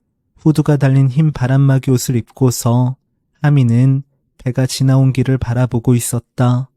혼자 있는 시간을 방해하기 싫어서 다른 쪽으로 가려는데 하민이 내 이름을 불렀다. 랄도, 피곤하지 않아? 나는 하민의 옆에 서서 물었다. 아니, 넌 항상 그러더라. 안 피곤하다, 안 아프다, 괜찮다, 괜찮다. 내가? 응. 넌 내가 솔직하지 못하다고 생각했겠네? 그 말을 하고 하민은 배가 그리는 물길을 바라보았다. 근데 나 사실 잘 몰라. 내 기분이 어떤지, 내가 어떤 느낌을 받는지 무감각하다고 해야 하나? 그래서 모른다는 말 대신에 그렇게 얘기했나 봐. 피곤할 수밖에 없잖아. 일하고 공부하고 말도 계속 외국어로 해야 하니 피곤하지. 자리 잡아야 하니까. 하민은 두 손으로 눈을 비볐다. 한국에서 직장도 좋았는데 왜 관뒀던 거야? 그간 한 번도 하지 않은 질문이었다. 하미는 잠시 생각하다가 입을 열었다. 어떤 간호사가 있었는데 내가 많이 싫어했거든. 일을 관둘 정도로? 응, 뭐가 어땠는데? 그냥 모든 게 다 인간 같지도 않았지. 얼마나? 그녀는 손으로 눈을 다시 비비다가 입을 열었다. 내가 일했던 병원은 다른 병원에서 보낸 호스피스 환자들이 많았어. 더는 희망이 없는 환자들. 공부할 때부터 나는 그런 환자들이 가장 존중받아야 한다고 생각했었어. 사실 살 날이 별로 남지 않은 사람들이잖아. 얼마나 무섭고 얼마나 외로워. 그렇지. 근데 그 간호사는 그런 환자들에게 제대로 된 대우를 하지 않았어. 기계적으로 일을 했지. 손이 빠르고 실수도 거의 하지 않아서 업무 평가도 좋게 받았어. 그런데 그게 끝이었어. 환자들이 조금이라도 감정적인 요구를 하면 등을 돌려버렸으니까. 환자들 마음 같은 거. 그녀에겐 듣기 싫은 소음이었어. 그런데 그 사람 처음부터 그랬던 건 아니었어. 처음에는 환자들의 말도 잘 들어주고 좋은 표정도 지으려고 애를 썼지. 그런데 오랜 시간 3교대로 일을 하고 그것도 너무 많은 일을. 어느 순간 마음속에서 작은 블록 하나가 빠진 거야. 아주 작은 블록이었는데 그게 빠져버리니까 중요한 부분이 무너진 거지. 근데 본인은 자기가 엉망이 된 것도 모르는 거야. 불쌍한 사람이네. 환자 하나가 쓰러져서 발작을 해. 밤 근무 중이었는데 당직이가 전화를 안 받아. 그래서 다른 의사에게 전화를 한 거지. 의사가 말해 당직표 받냐고. 그렇다고 하니 당직표를 받는데도 왜 자기한테 전화하느냐는 거지. 그녀가 말해 환자 하나가 쓰러져서 발작을 하는데 당직이는 전화를 안 받는다고. 의사가 말해 당직표를 보라고. 자기 책임이냐고. 당신 이름이 뭐냐고. 그녀는 그 말을 하고 자기 어깨를 주물렀다. 내가 하고 싶은 말은 그냥 그런 일들이 끊이지 않았다는 거야. 그런데 그건 변명이 안 되지. 그런 상황에서도 환자의 존엄을 지키는 간호사들이 대부분이니까. 일이 몰릴 때가 있어. 한시도 앉지 못하고 거의 뛰어다니다시피 해야 하는 때가. 시간이 어떻게 가는지도 모르고 그렇게 계속 일을 해. 그런 날 중 하루였어. 거의 100살이 다 된 할머니가 환자로 들어온 거야. 딸은 80 먹은 노인이고 그 노인이 그녀에게 부탁하는 거지. 자기 엄마 욕창에 드레싱 좀 해달라고. 그녀는 짜증이 나. 그리고 생각하지. 왜 노인들은 이렇게 짜증나는 존재들일까? 다른 일들도 많으니까 조금만 기다리라고 해. 정신없이 일해. 할 일이 너무 많아. 노인이 다시 찾아오지. 할머니, 기다리시라고 했잖아요. 4시간 기다렸어. 노인이 대답해. 조금만 더 기다리세요. 우리 엄마가 아파서 울잖아. 기다리세요. 그녀는 차갑게 말해. 급한 일들을 다 끝내고 가서 드레싱을 하지. 손길은 빠르지만 거칠어. 그리고 생각하는 거야. 왜 100살까지 살아서 모두를 귀찮게 하느냐고. 왜 이렇게까지 살고 싶어 하느냐고. 그녀는 건조하게 말하고 있었다. 상상이 안 되네. 가장 고통스러워하는 환자들, 호흡기를 차고 많이 자야 2시간밖에 못 자는 환자가 그녀에게 빨리 죽고 싶다고 이야기할 때도 그녀는 그 환자와 감정을 섞지 않아. 환자들 앞에서 그녀는 벽이 돼. 눈도 귀도 입도 없는 벽. 환자가 죽어도 배변 주머니와 오줌줄, 주사 바늘을 환자의 몸에서 빼내면서도 환자의 얼굴을 보지 않으려 해. 그녀는 거기까지 말하고 팔짱을 꼈다. 나를 바라보지 않은 채였다. 그런데 그 여자 생각까지 네가 어떻게 알아? 그래 보여서 추측하는 거야? 알지. 그녀는 바람에 날리는 머리카락을 하나로 묶어서 나를 보았다. 무슨 말을 하려다가 머뭇거리고는 잠시 뒤 입을 열었다. 내가 그 사람이니까. 나를 바라보는 그녀의 눈이 붉어졌다. 네가 나를 싫어하게 되더라도 나는 이해해. 하민. 나는 어정쩡한 자세로 서서 한 손으로 그녀의 등을 두드렸다. 그렇게 가까이 서서 한동안 우리는 아무 말도 하지 않았다. 사람은 누구나 실수를 해. 나는 망설이다 그 말을 했다. 아니, 모두가 그런 건 아니야. 그녀는 난간에 기대어 눈을 감고 머리를 숙였다. 항구에 가까워져서 배는 서서히 속도를 줄이며 금속성에 소리를 냈다. 밤이었고 대낮에 무리지어 날아다니던 흰 새들은 사라졌다. 한 사람의 인간으로서 투명하게 알아낼 수 있는 세상의 일이 얼마나 될까? 나는 눈을 감은 그녀의 모습을 보면서 아무 말도 하지 않았다. 내가 알 수 있는 게 아무것도 없어서 그저 그녀의 곁에 같이 서 있는 것 말고는 할 수 있는 일이 없어서 하민 하고 그녀의 이름을 몇 번 부르다 침묵이 내게는 그녀의 고통과 무관한 내게는 더 합당하다는 것을 알아차릴 수밖에 없어서 그렇지만 마음이 아팠다. 삶이 자기가 원치 않았던 방향으로 흘러가 버리고 말았을 때 남은 것이라고는 자신에 대한 미움뿐일 때 자기 마음을 위로조차 하지 못할 때의 속수무책을 나도 알고 있어서 하민은 아주 작은 것이라도 다른 사람에게 도움을 구하지 않았다. 내게도 마찬가지여서 내가 조금이라도 그녀를 도우려 하면 불쾌해했다. 왜 모든 일을 다 자기 힘으로 하려는 것이냐고 묻는 내게 그녀는 아주 어린 시절부터 그렇게 살아와서 그렇다고 말했다. 넌 혼자서도 잘하는 아이야. 어른들은 아이였던 그녀를 그런 식으로 칭찬했다고 했다.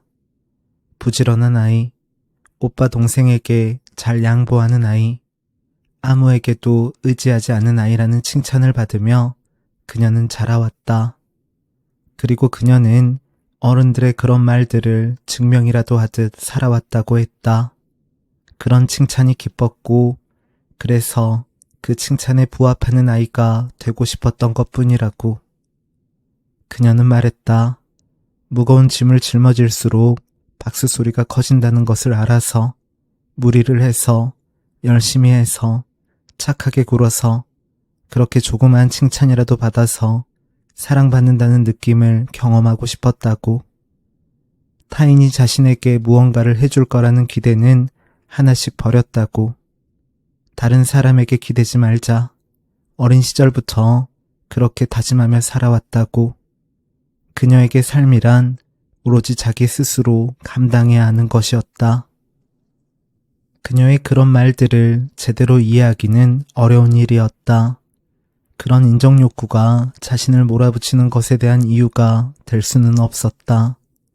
도움이 필요하면 도움을 구하면 되고 혼자서 감당하기 어려운 일을 자신을 해치면서까지 해나갈 이유는 없는 것이니까.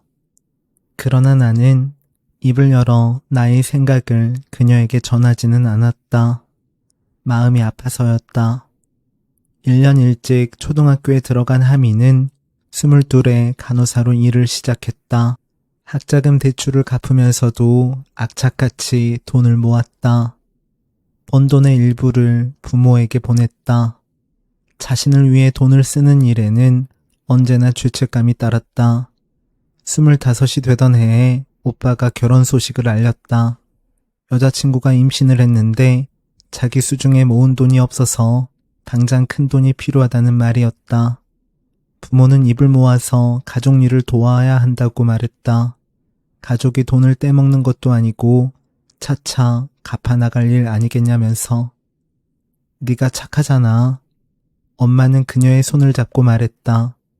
겨우 20을 넘긴 오빠의 여자친구를 보자니 마음이 약해졌다.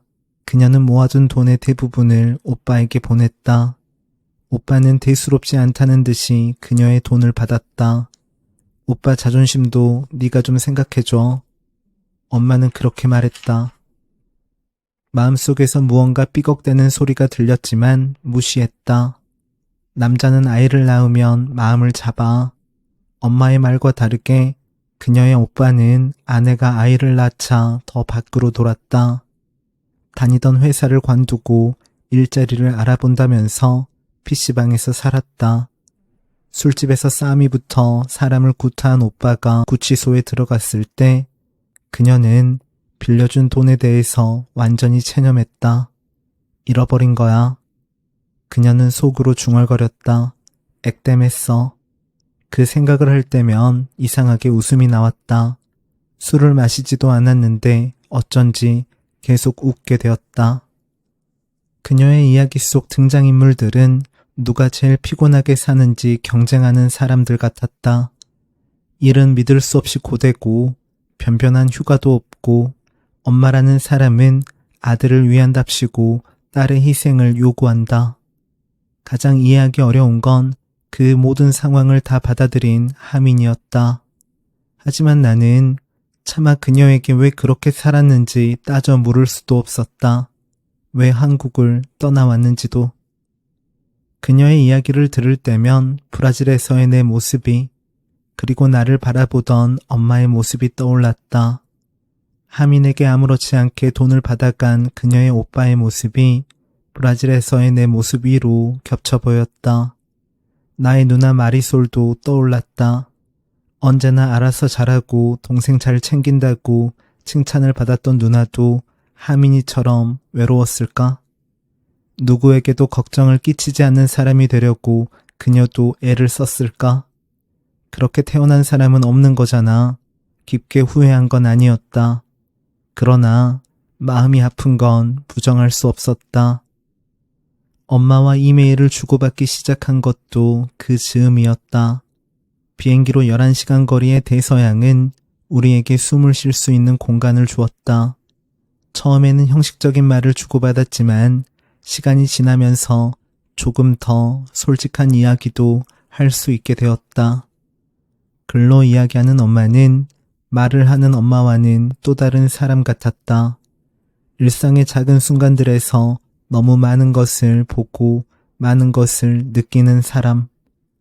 나는 내가 엄마와 비슷한 사람이라는 말 대신 이곳에서 만난 아름다운 것들과 내게 아픔을 주는 것들에 대해 썼다. 대마초가 내 방 매트리스 아래에 있으니 기분 전환하고 싶으면 꺼내서 피우라고도 했다. 덕분에 오랜만에 즐거웠다고 엄마는 답했다. 내가 그 이야기를 전하자 하미는 조금 웃다가 입을 열었다. 많이 의존했어? 아니, 어쩌다가 한 번씩 재미로 했지. 나는 거짓말을 했다. 그게 그렇게 좋아? 지금은 안 하고 싶니? 이젠 별로네. 그렇게 말하면서 나는 내가 다시는 예전으로 돌아갈 수 없다는 것을 깨달았다. 그때 일을 떠올리니 이상한 피로감이 느껴졌다. 처음엔 친구들과 나눠 피우던 것을 어느 순간부터는 방에서 혼자 피웠다. 텔레비전을 보면서 먹을 것들을 잔뜩 쌓아놓고 먹으면서 나는 웃고 또 웃었다. 비루한 현실은 그 나른한 피로 속에서 엷게 빛났고 폭발하는 웃음은 내게 위안을 줬다. 그러나 공허했다.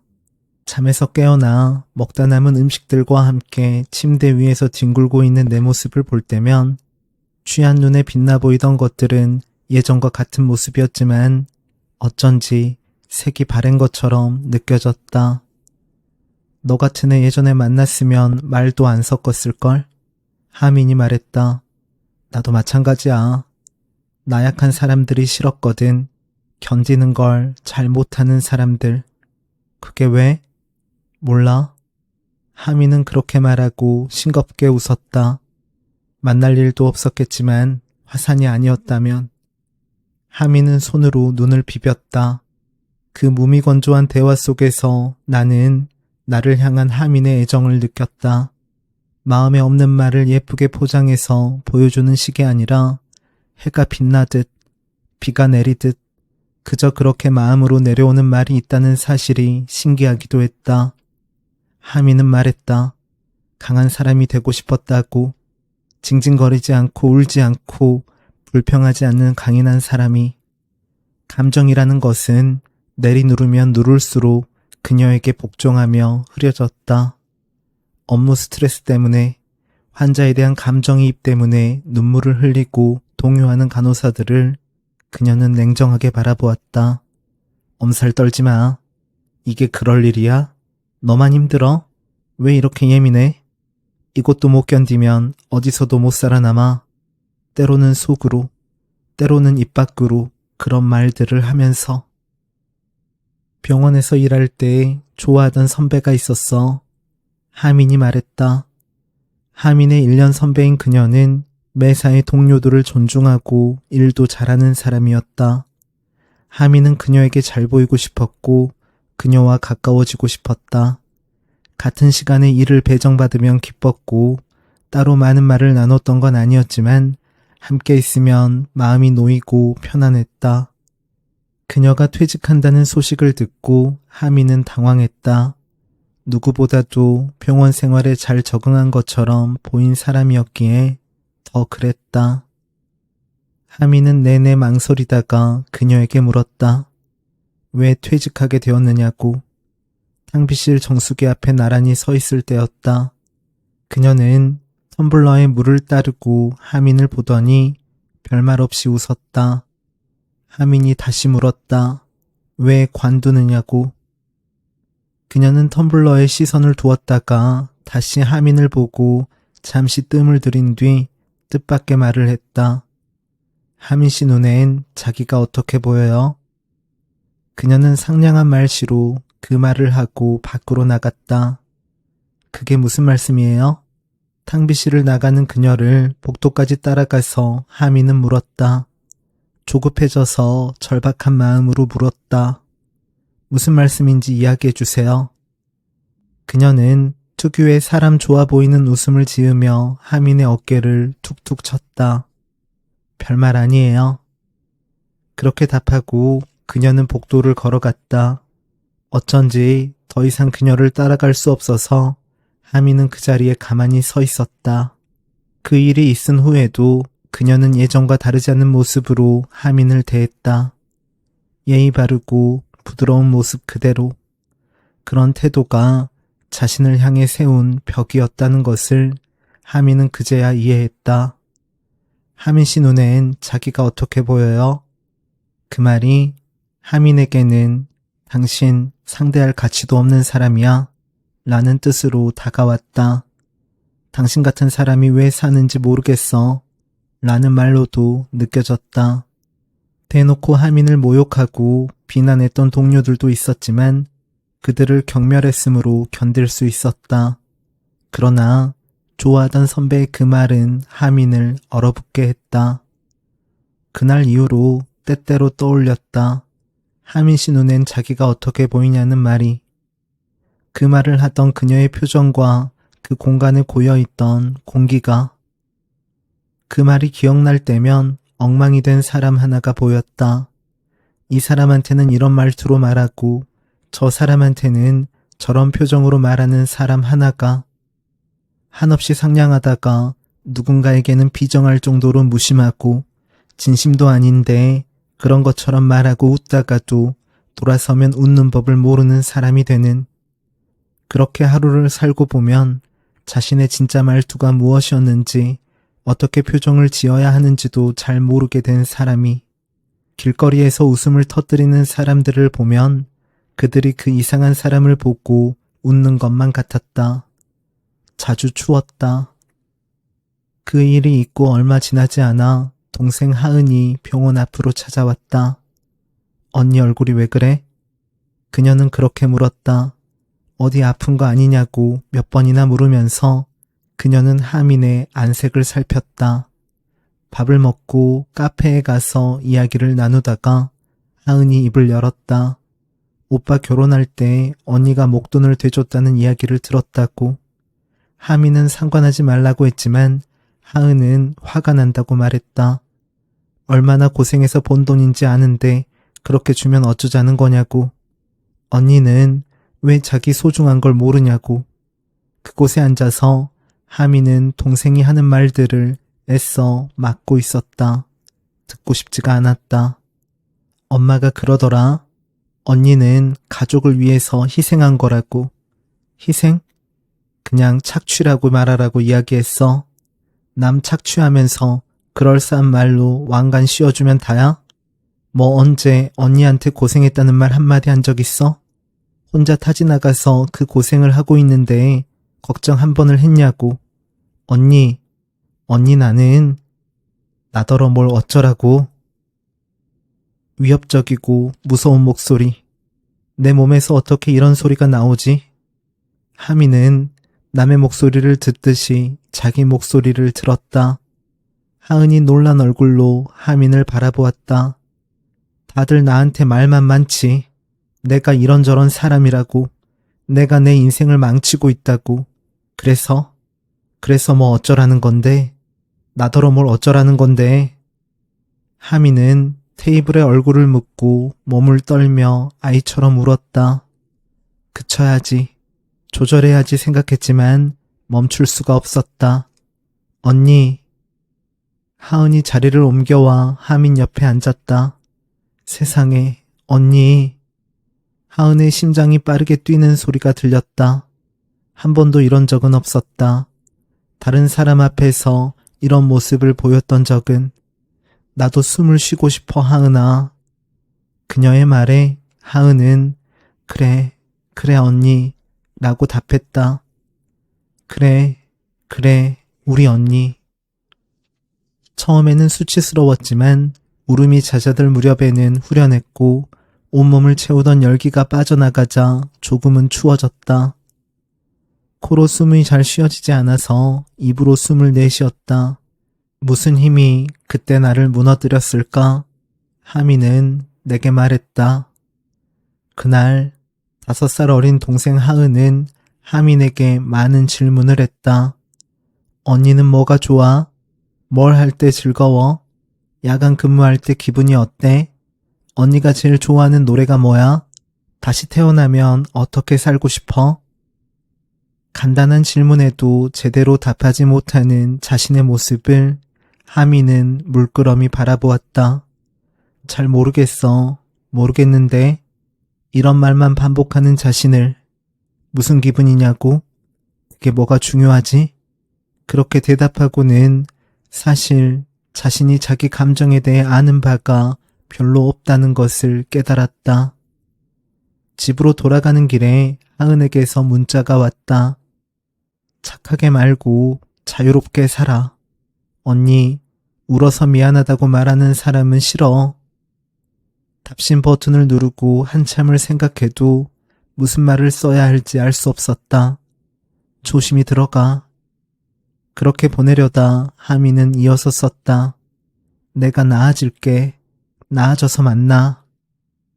그 상태로 일을 해나간다면 몇십 년 뒤에는 수간호사가 될 수 있을지도 몰랐다. 비록 망가지더라도 그곳까지 올라갈 수 있다면 망가진 것에 대한 값은 되돌려 받을 수 있으리라고 하미는 생각했다. 그러나 한편으로는 알고 있었다. 누구보다도 더 확실하게 알고 있었다. 삶의 희미함과 대조되는 죽음의 분명함을. 삶은 단 한순간의 미래도 보장하지 않는다는 사실도. 그녀의 말을 듣고 집으로 돌아가는 길이면 이상하게도 예전 내 모습이 불쑥불쑥 머릿속에 떠올랐다. 우리가 그토록 다른 삶을 살았음에도 불구하고. 그래서 나도 그녀에게 내 이야기를 하게 되었는지 모른다. 나도 처음부터 이랬던 건 아니었다고. 언덕 위에 올라갔던 어느 늦은 여름 저녁이었다. 내 이야기를 하려니 속이 울렁거리고 얼굴에 피가 쏠렸다. 정말 아무것도 아닌 이야기인데 나는 망설이다가 다시 말을 이었다. 어쩌면 너무 배부른 소리인지도 모르겠어. 하미는 재촉하지 않고 그런 나를 가만히 바라보았다. 아버지가 50살이 되었을 때 내가 태어났어.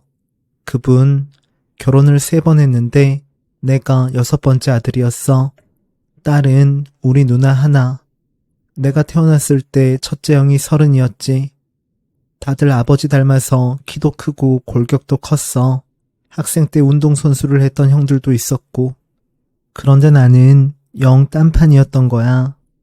작고 마르고 거리에 나가 뛰어놀기보다는 집에서 책 보고 그림 그리는 걸 더 좋아했으니까.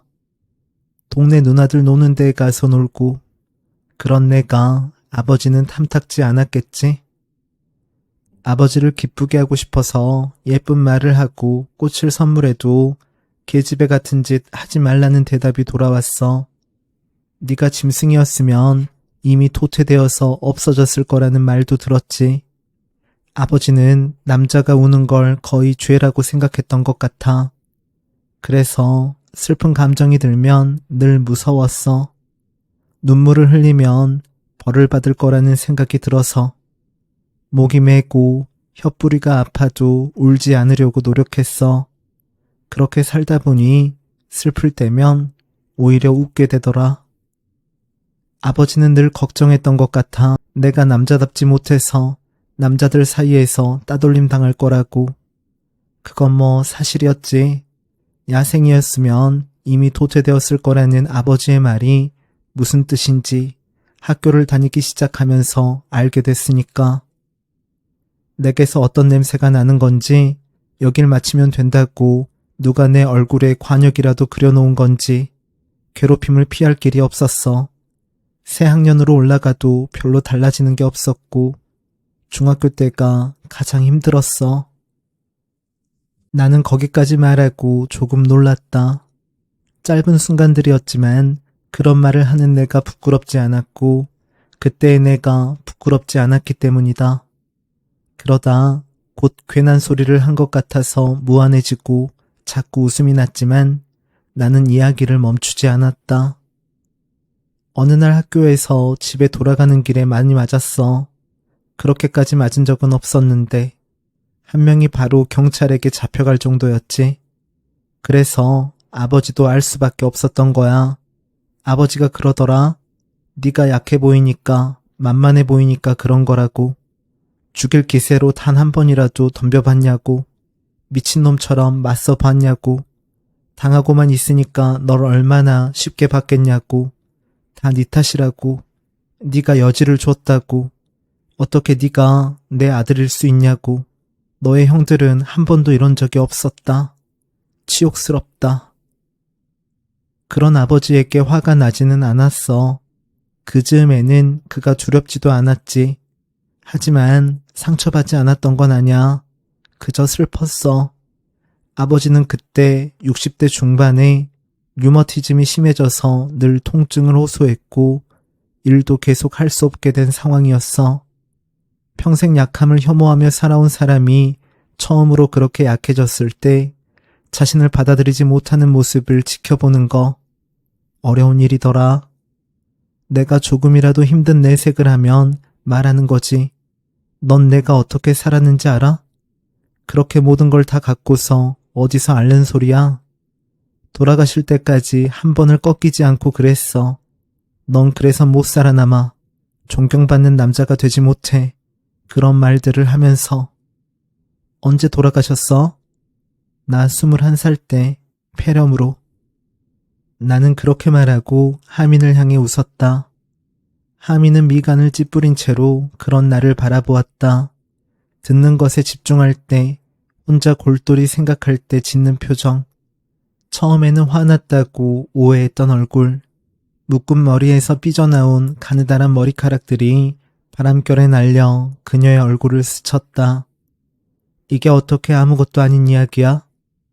나는 할 말이 없어 어깨를 으쓱했다. 언덕을 내려가는 길에 하민은 나보다 앞서 걸었다. 뒤에서 보니 하민이 자꾸 자기 얼굴에 손을 가져다 대고 있었다. 조금 가까이 다가가 소리를 듣고서야 나는 그녀가 울고 있다는 걸 알았다. 내 이야기 때문이었을까? 나는 왜 우느냐고 묻지도 못하고 다만 조금씩 속도를 늦춰서 걸었다. 그녀가 울었다는 사실을 숨길 수 있는 시간을 주고 싶어서. 그것이 그녀에 대한 배려라고 그때 나는 믿었다. 하민의 숙소는 승마장 뒷마당에 별채로 지어진 콘크리트 건물이었다. 작은 건물 안에 방 하나와 작은 싱크대, 화장실이 있었고 문을 열고 밖으로 나가면 넓은 뒷마당에 테이블과 의자, 썬베드가 있었다. 뒷마당 그늘에 앉아 있으면 시원했다. 하민의 숙소에 와이파이가 설치되어 있어 영상통화를 하거나 이메일을 보낼 때 나는 하민의 노트북을 빌려 썼다. 그럴 때 그녀는 책을 보거나 일기를 쓰거나 썬베드에 누워 잤다. 그녀는 보통 옆으로 누워서 잤다. 빨강과 검정이 섞인 체크무늬 담요를 덮고 자면서 중얼거렸다. 나는 그녀 옆에 앉아서 연필로 메모장에 그녀의 잠꼬대를 받아 적었다. 문장으로 말해서 다 적지는 못했지만 할 수 있는 한 받아 적으려 했다. 하민이 일어나면 메모를 보여주었다. 그녀는 나 또 잠꼬대했어? 물으며 메모를 유심히 읽었다. 길을 가고 있는데 관광지 입구에 서 있는 말 한 마리가 보였다. 그녀는 발걸음을 멈추고 길 건너편에 서서 그 말을 보았다. 마차를 끄는 말들이 다 그렇듯이 눈 양옆엔 가리개가 씌워져 있었고 고개는 아래로 숙인 채였다. 그렇게 추운 날 내리는 비를 온몸으로 다 맞으며 한 발자국도 움직일 수 없는 말. 하미는 말이 아니라 인간이었고 그렇게 추운 날 움직이지 못하고 떨며 비를 맞지 않아도 되었다. 건너편의 말은 인간이 아니라 말이었고 그렇게 추운 날 움직이지 못하고 떨며 비를 맞아도 되었다. 그 사실이 오래도록 하민의 마음에 남았다. 하민은 그 이야기를 승마 체험장 폐쇄가 결정되던 날 내게 했다. 갑작스러운 뉴스는 아니었다. 레베카는 아치디에서의 생활을 정리하고 싶다는 말을 종종 했으니까. 환갑이 넘어 승마장 일을 하기에도 벅찼던 그녀는 몇 년의 고민 끝에 땅과 집을 팔아 더블린으로 이주하기로 결정했다. 얘들 다른 곳으로 팔려갈 거래. 하미는 무표정한 얼굴로 그렇게 말했다. 이게 다 뭐야? 그러고는 자기가 테이블에 벌려놓은 책과 과자 봉지, 피스타치오 껍데기, 티슈, 노트 등을 신경질적으로 치우기 시작했다. 왜 이렇게 다 엉망인데? 나는 한쪽에 서서 그런 그녀를 바라보기만 했다. 대학원에 합격하더라도 종종 말들을 보러 오고 싶다고 말하던 그녀의 얼굴이 기억났다. 그날 뒷마당을 치우던 하미는 내가 본 그 어떤 모습보다도 피로해 보였다. 넌 좀 쉬어야 해. 나는 용기를 내어 그렇게 말했고 하미는 내 말을 못 들은 척했다. 말은 그렇게 했지만 그녀가 쉴 수 없는 상황이라는 것은 나도 잘 알고 있었다. 계약은 크리스마스 연휴 전에 끝날 것이었고 대학원에 합격하지 못하면 그녀는 아일랜드를 떠나야 했으니까. 그 다음 주 금요일 저녁 하미는 라페스트로 떠났다.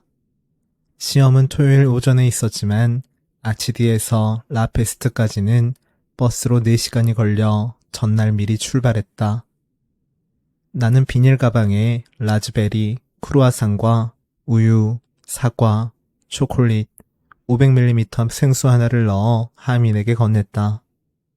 하민은 초록색의 네모난 백팩을 메고 버스에 올라서 나를 보며 장난스러운 표정을 지었다. 버스가 떠나고 숙소로 돌아가는 길에 나는 언덕 아래에서 줄을 맞춰 사람을 태우고 천천히 걸어오는 6마리의 말을 보았다. 하민이 가장 아끼는 게으른 녀석과 나이 많은 녀석은 그 그룹에 속하지 못한 듯 보였다. 시험을 잘 보라는 문자에 하민은 답을 하지 않았다. 시험이 끝날 무렵 전화를 했지만 핸드폰은 꺼져 있었다. 돌아오기로 한 토요일 저녁에 그녀는 돌아오지 않았다. 레베카에게 전화했지만 레베카는 아무런 연락을 받지 못했다는 말만 반복했다. 일요일 아침 아직도 하민이 돌아오지 않았다는 레베카의 말을 듣고 나는 서둘러 차를 타고 라페스트로 갔다. 라페스트에 도착한 건 정오가 다 되었을 무렵이었다. 터미널 안내 데스크에서 지도를 받고 나서야 나는 라페스트가 얼마나 큰 도시인지 체감했다. 대성당과 광장이 있는 구시가지와 강 건너 시청에 있는 신시가지가 있었고 한 곳에서 하루를 꼬박 앉아 있더라도 하민과 마주칠 가능성은 낮았다. 내가 도시를 헤집고 다닌다면 그 확률은 더 낮아질 것이다. 하민의 핸드폰은 여전히 꺼져 있었다. 햄버거로 점심을 때우고 광장 귀퉁이에 서 있을 때 누군가 기타를 치며 노래하는 소리가 들렸다. 그쪽으로 걸어가 멍하니 노랫소리를 듣다가 나는 내가 그곳에서 하민을 찾을 수 없다는 사실을 깨달았다. 노래를 듣고 대성당을 보고 강가를 걷고 그러고서도 발길 닿는 대로 골목길을 헤매고 다니다가 저녁이 되어서야 나는 다시 터미널로 향했다. 가장 많이 물어뜯은 오른손 엄지에 피가 맺혀 티슈로 손가락을 싸맸다. 버스 창가 자리에 앉아서 등받이를 뒤로 조금 젖히고 눈을 감았다. 너 왜 여기 있어? 목소리에 눈을 뜨자 버스 통로에 서 있는 하민이 보였다. 우리 둘은 잠시 멀뚱히 서로를 보았다. 집에 가려고. 내 대답에 그녀는 얼굴에서 웃음을 거뒀다. 진지하게 묻는 거야. 너 왜 여기 있어? 하민은 백팩을 위쪽 선반에 올려놓고 내 옆에 앉았다. 랄도, 왜 여기 있어? 나는 어깨를 으쓱하고 그녀를 보았다.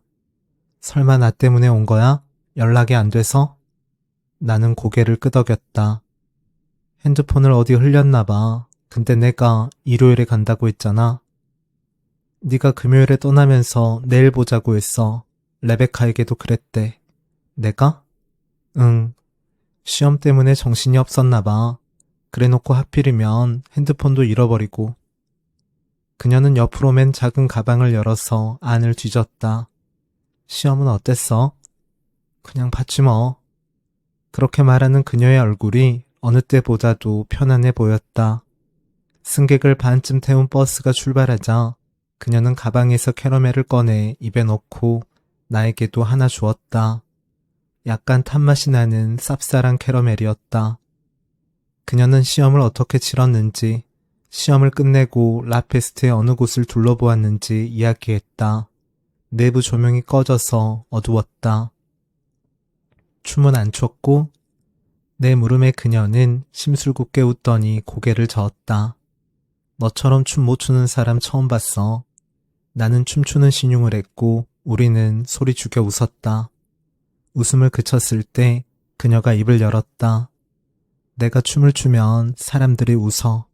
그러면 마음이 아프거든. 어둠 속에서 하민의 얼굴 위로 고속도로 가로등 불빛이 스쳐 지나갔다. 그렇게 마음이 아프면 편해지는 게 있었어. 그래서 그랬어. 속삭이듯이 말하던 그 얼굴이. 랄도. 하민이 내 이름을 부르고 잠시 머뭇거렸다. 응? 4시간이야. 뭐가? 아치디에서 라페스트까지. 하민은 그 말을 하고 나를 빤히 쳐다보았다. 왜 나를 찾아왔니? 나는 뭐라고 대답해야 하는지 알지 못했다. 나조차도 그 이유를 알 수 없었으니까. 연락이 안 되니까 걱정되잖아. 그렇게 말하고 나는 그녀의 시선을 피해 창밖을 바라보았다. 대화가 끊기자 운전사가 악셀을 밟아 엔진을 가속하는 소리만 들렸다. 이어지다가 끊어지고 이어지다가 끊어지는 기계의 소리가. 얼마 지나지 않아 우리는 둘 다 잠이 들었다. 내가 하민의 어깨에, 하민이 내 머리에 기댄 채로 잤다.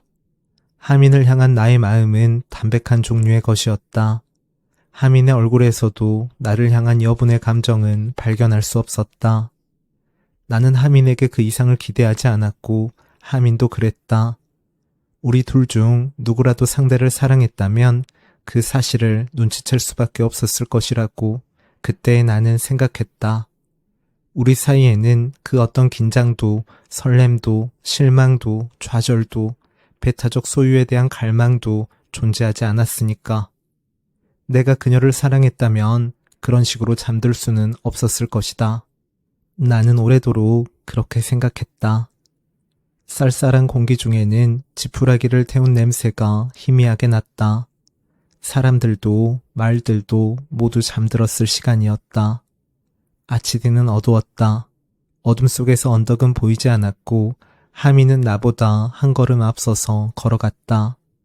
하미는 종종 나를 의식하지 않고 먼저 걸어갔고 같이 있을 때도 별다른 말을 하지 않는 사람이었다. 그걸 알면서도 그날 그렇게 먼저 걸어가는 하민의 뒷모습을 보면서 나는 설명할 수 없는 감정을 느꼈다. 대문을 연 하민은 잠시 뒤를 돌아보고 잘 가 라고 말한 뒤 다시 등을 돌려 숙소로 들어갔다. 하민이 사라지고서도 그곳에 그렇게 서 있는 내 마음을 나는 이해할 수 없었다. 11월이 되면서 야외에서 도시락을 먹을 수 없었다. 하민과 나는 서로의 집으로 오가며 점심을 같이 먹었다. 하루는 나의 호스트인 리사의 식탁에서, 하루는 그녀의 호스트인 레베카의 식탁에서. 리사는 우리를 은퇴한 부부라고 했고 레베카는 우리를 이란성 쌍둥이라고 불렀다. 그럴 때 하미는 별다른 표정 없이 음식을 먹었다. 별로 즐거운 이야기가 아니라는 듯이. 그래도 우리는 즐거웠다. 은퇴한 부부처럼, 사이좋은 이란성 쌍둥이처럼. 하민이 대학원 합격 통지를 받은 날 나는 해가 지기 전에 하민과 함께 말들을 보러 갔다. 근무 시간이 끝났는데도 그녀는 빗으로 말들을 손질하고 있었다. 내가 먼저 떠나려고. 그녀는 내 쪽을 돌아보지 않고 말했다. 다행히 얘들이 가는 날보다 내 계약이 먼저 끝나. 말들 가는 거 안 보려고? 하미는 몸을 돌려서 나를 보았다. 내가 그만큼 강하지가 못하네. 그녀는 입술을 실룩거리며 그 말을 했다. 아무도 좋아하지 말아야지 결심하고 마음을 굳힌다고 해도 소용없어. 하민의 곁에 서 있던 말 한마리가 고개를 돌려 그녀의 얼굴을 바라보았다. 눈을 보면, 그리고 목소리를 들으면 소용이 없어져서. 마곡간의 어두운 조명 아래에서 하민은 검은 눈동자로 나를 응시했다. 잠깐의 침묵이 불편해서 나는 그녀의 눈을 피해 그녀의 곁에 말에게로 시선을 돌렸다. 난 네가 얘들을 그 정도로 생각하는 줄은 몰랐어. 사람들은 때때로 자신도 의미를 알지 못하는 말을 하곤 한다. 내 말에 하미는 다시 등을 돌려 빗질을 했다. 그녀는 상처받은 것처럼 보였고 나는 그 이유를 알 수 없어 잠시 당황하다 후에는 화가 났다. 무엇에 화가 나는지도 모르면서. 먼저 떠난 건 나였다. 마지막 사과 박스를 공판장에 넘기고 나는 그곳에서의 일을 정리했다. 근처 맥주 공장에 일자리가 있다는 말을 들었지만 계속 그곳에 머무르고 싶지는 않았다. 크리스마스 연휴에 마요르카에서 열리는 가족 모임에 오라는 이모의 연락을 받은 것도 그 즈음이었다. 크리스마스까지는 한 달 정도 남아 있어서 그 전까지는 기차와 버스를 타고 다니며 아일랜드를 여행할 계획이었다. 떠나기 일주일 전에 나는 하민에게 나의 계획을 말했다. 크리스마스가 지난 후에는 어쩌면 스페인에서 일을 하게 될지도 모른다고. 마요르카에 있는 이모가 경영하는 작은 레스토랑에서. 아치디에 있는 작은 펍의 구석자리에 앉아서 하민은 내 말을 들었다. 하도 입어서 소매가 나팔 모양으로 늘어난 밤색 니트 차림에 긴 머리카락은 부스스하고 엉클어져 있었다. 많이 피곤했는지 두 눈은 충혈되어 있었고 커다란 손은 거칠어 보였다. 그녀는 손으로 눈을 비비더니 활짝 웃었다. 잘 되었다고, 잘된 일이라고. 마요르카라면 겨울에도 이렇게 춥지는 않을 거라고 말했다. 조금의 서운함도 묻어있지 않은 그녀의 얼굴을 보며 나는 마음을 다쳤다. 어떻게 사람이 이렇게 매정할 수 있지? 그렇게 생각하고는 그녀가 모두에게 등을 돌려 한국을 떠나왔다는 사실을 떠올렸다. 그 사실은 하민의 태도를 납득하는 데 도움을 주었지만 그렇다고 해서 내 마음의 통증을 줄여주지는 않았다. 이 정도로 간편하게 정리할 수 있는 일이었다면 대체 왜 우리는 그렇게 수없이 만나고 그렇게 많은 이야기를 한 거지? 너는 나를 지나가는 사람쯤으로 대하고 있어. 나는 네 눈빛 앞에서 너무나 형편없는 사람이 된 기분이 들어. 그 자리에 앉아서 나는 그렇게 생각했다. 우리 이제 언제 만나? 모르겠어. 하미는 그렇게 대답하고 별다른 표정이 없는 얼굴로 나를 보았다. 아무렇지도 않아 보여, 너. 그녀는 의자에 걸어놓은 외투를 입고 머플러를 둘렀다. 많이 춥네, 여기.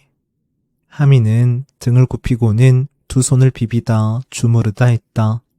그녀는 떨고 있었다. 나는 쓰고 있던 비닐을 그녀의 머리에 씌우고 내 외투로 그녀의 무릎을 덮어주었다. 메일 주소 알려줘. 메일 쓸게. 내 말에 하미는 가만히 내 얼굴을 바라보기만 했다. 메일 없어? 그녀는 대답하지 않았다. 하민, 다시 보자. 나 라페스트에 가면 그때 놀러와서 연락해. 그녀는 고집스레 메일 주소를 알려주지 않았다. 마요르카 가기 전에 한번 놀러와. 여행하다가 심심하면.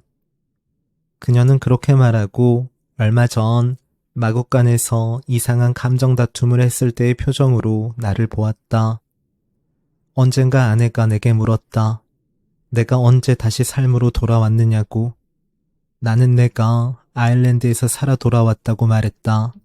과수원에서의 단순한 생활, 과수원 일을 정리한 뒤의 여행이 나를 예전과는 다른 사람으로 바꾸어 놓았다고. 하지만 나는 그녀에게 하민에 대한 이야기는 하지 않았다. 정작 애인이라는 이름으로 만났던 사람들의 이야기는 했으면서도 어쩐지 하민에 대해서는 입이 떨어지지 않았다. 내가 아치디를 떠나던 날 하민은 숙소 앞으로 나를 찾아왔다. 안개가 많이 낀 아침이었다. 빽빽한 안개가 머리카락과 얼굴에 닿았고 시야가 흐렸다. 구름 속을 걸어가듯이 우리는 나란히 걸어서 버스 정류장에 닿았다. 멀리서 헤드라이트 불빛이 보이자 하민이 팔을 벌려서 포옹하자는 몸짓을 했다. 나는 하민에게 안겼다. 그렇게 그녀를 안고 작별 인사를 해야 했지만 도무지 말이 나오지 않았고 그건 그녀도 마찬가지였다. 그럴 때 사람은 운다. 버스가 가까이 다가와서 포옹을 풀었을 때 나는 울고 있는 것이 나만이 아니라는 걸 알았다. 랄도. 그녀는 잘 가라는 말이나 안녕이라는 말을 하는 것처럼 작은 목소리로 내 이름을 불렀다. 랄도, 랄도. 그녀는 한자리에 붙박인 채 서서 울고 있었다. 내가 올라타자마자 버스는 출발했고 안개 속에서 하미는 빠르게 멀어졌다. 울음이 그칠 때까지 기다리다 잠이 들었던 일이 떠오른다. 잠에서 깨어나는 하민이 내게 건넨 종이봉투를 꺼냈다. 거기에는 2개의 종이봉투가 들어있었다. 하나에는 치킨 샌드위치와 오렌지 주스, 캐러멜 여러 개가, 나머지 하나에는 비상약 꾸러미와 하민의 아이팟이 담겨 있었다. 나는 비상약 꾸러미를 풀어보았다. 여러 개의 비상약마다 사용 방법을 적은 작은 포스트잇이 붙어 있었다. 진통제, 소화제, 수면 유도제, 상처 연고. 상처 연고에 붙여진 포스트잇에는 아플 때 발라 라고 적혀 있었다. 지난 몇 달 동안 내 손에 대해서 단 한마디도 언급하지 않았던 하민이었다. 그 한 달 동안 나는 하민이 준 아이팟으로 음악을 들었다. 버스를 타고 이동하면서 16인실 도미토리 침대에 누워서 데미안 라이스를 들었다. 어느 날에는 눈이 내렸고 어느 날에는 비가 내렸다. 살면서 본 모든 성당을 합한 것보다 더 많은 성당을 보았다. 버스커들을 보았고 덩치 큰 갈매기들을 보았다. 게스트하우스 응접실에서 다른 여행객들과 함께 술을 마시기도 했고 버스에서 우연히 만난 여행자들과 며칠 동안 같이 다니기도 했다. 춤을 추는 사람들을 보면 하민이 생각났다. 우리는 종종 문자를 했고 여행이 끝나갈 무렵 하민에게서 라페스트로 이주했다는 문자를 받았다. 어떻게 말해야 할까? 나는 라페스트에 가지 않았다. 어쩌면 하민을 마지막으로 볼 수 있는 기회라는 걸 알면서도 그랬다. 충동적인 선택은 아니었다. 라페스트 근처까지 가서 며칠을 머무르며 고민한 끝에 가지 않기로 마음먹은 것이었으니까. 나는 라페스트로 가는 대신 짐을 챙겨 더블린으로 갔다. 마요르카로 떠나기 직전 공항에서 하민에게 전화를 했다. 라페스트에 가지 못하게 되었다고, 이곳에서 바로 마요르카로 가게 될 거라고 말하기 위해서였다. 그런데 입이 떨어지지 않아서 더블린에 있다는 사실까지만 말하고 망설이고 있었다. 넌 여기 안 와, 맞지? 하민은 별다른 감정이 없는 말투로 그 말을 했다. 나는 대답하지 못했다. 네가 아치디를 떠날 때 나는 그게 마지막이라는 걸 알았어. 아니야. 괜찮아, 랄도. 꼭 계속되어야만 좋은 건 아니잖아. 핸드폰 너머로 하민의 숨소리가 들렸다. 난 그냥 너에게 있잖아. 그냥 고맙다는 말을 하고 싶었어. 이상하게도 그 말이 잘 안 나와서 말이 너무 가벼운 것 같아서 그랬던 건데, 랄도, 늦었지만 너에게 고마워. 하민, 또 모르지. 수많은 우연이 겹치면 다시 볼 수 있을지. 그러니까 메일 쓸게. 주소 좀. 아니, 그냥 이렇게 하자.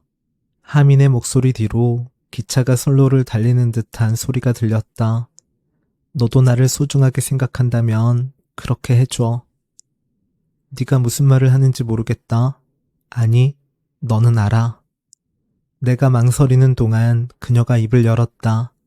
잘 가, 랄도. 그녀는 잠시 침묵하다 말했다.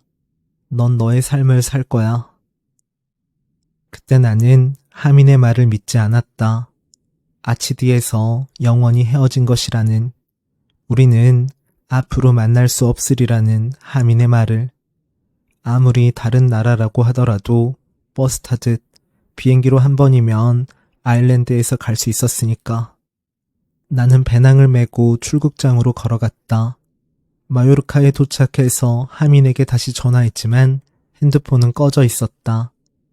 내가 마요르카에 머물렀던 겨울 내내 그때도 나는 하민을 다시 만날 수 있다고 생각했다. 어느 대학원에 들어갔는지 알았으니 라페스트에 찾아가면 쉽게 만날 수 있을 거라고 여겼던 것이다.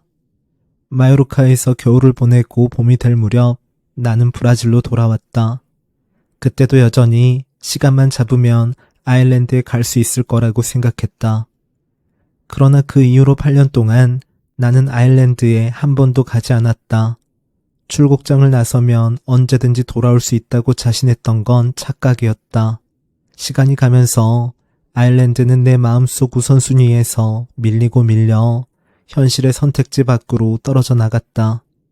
아일랜드에서 돌아온 이후 나의 삶은 전과는 다른 속도와 리듬을 얻었으니까. 나는 엄마의 집에서 독립했고 대학에 재입학했으며 아내가 될 사람을 만나 연애하고 직장을 구했다. 내가 일하는 호텔에는 아주 가끔 한국인들이 오곤 한다. 대부분 출장으로 온 회사원들로 짧게는 이틀, 길게는 한 달 정도 묵는다. 때때로 텔레비전에서 한국 드라마를 방송하기도 해서 나는 거기서 하민이 살던 대도시의 모습을 본다.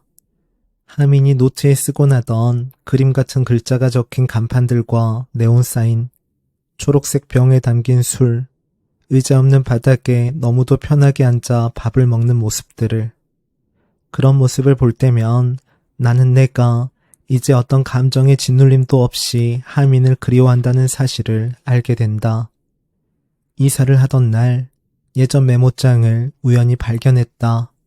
장볼 목록, 지출 내역, 마을버스 시간 등을 써놓은 게 대부분이었고 아치디 생활 초반의 외로움과 지루함에 대해 길게 써내려간 글도 있었다. 착하게 말고 자유롭게 살아.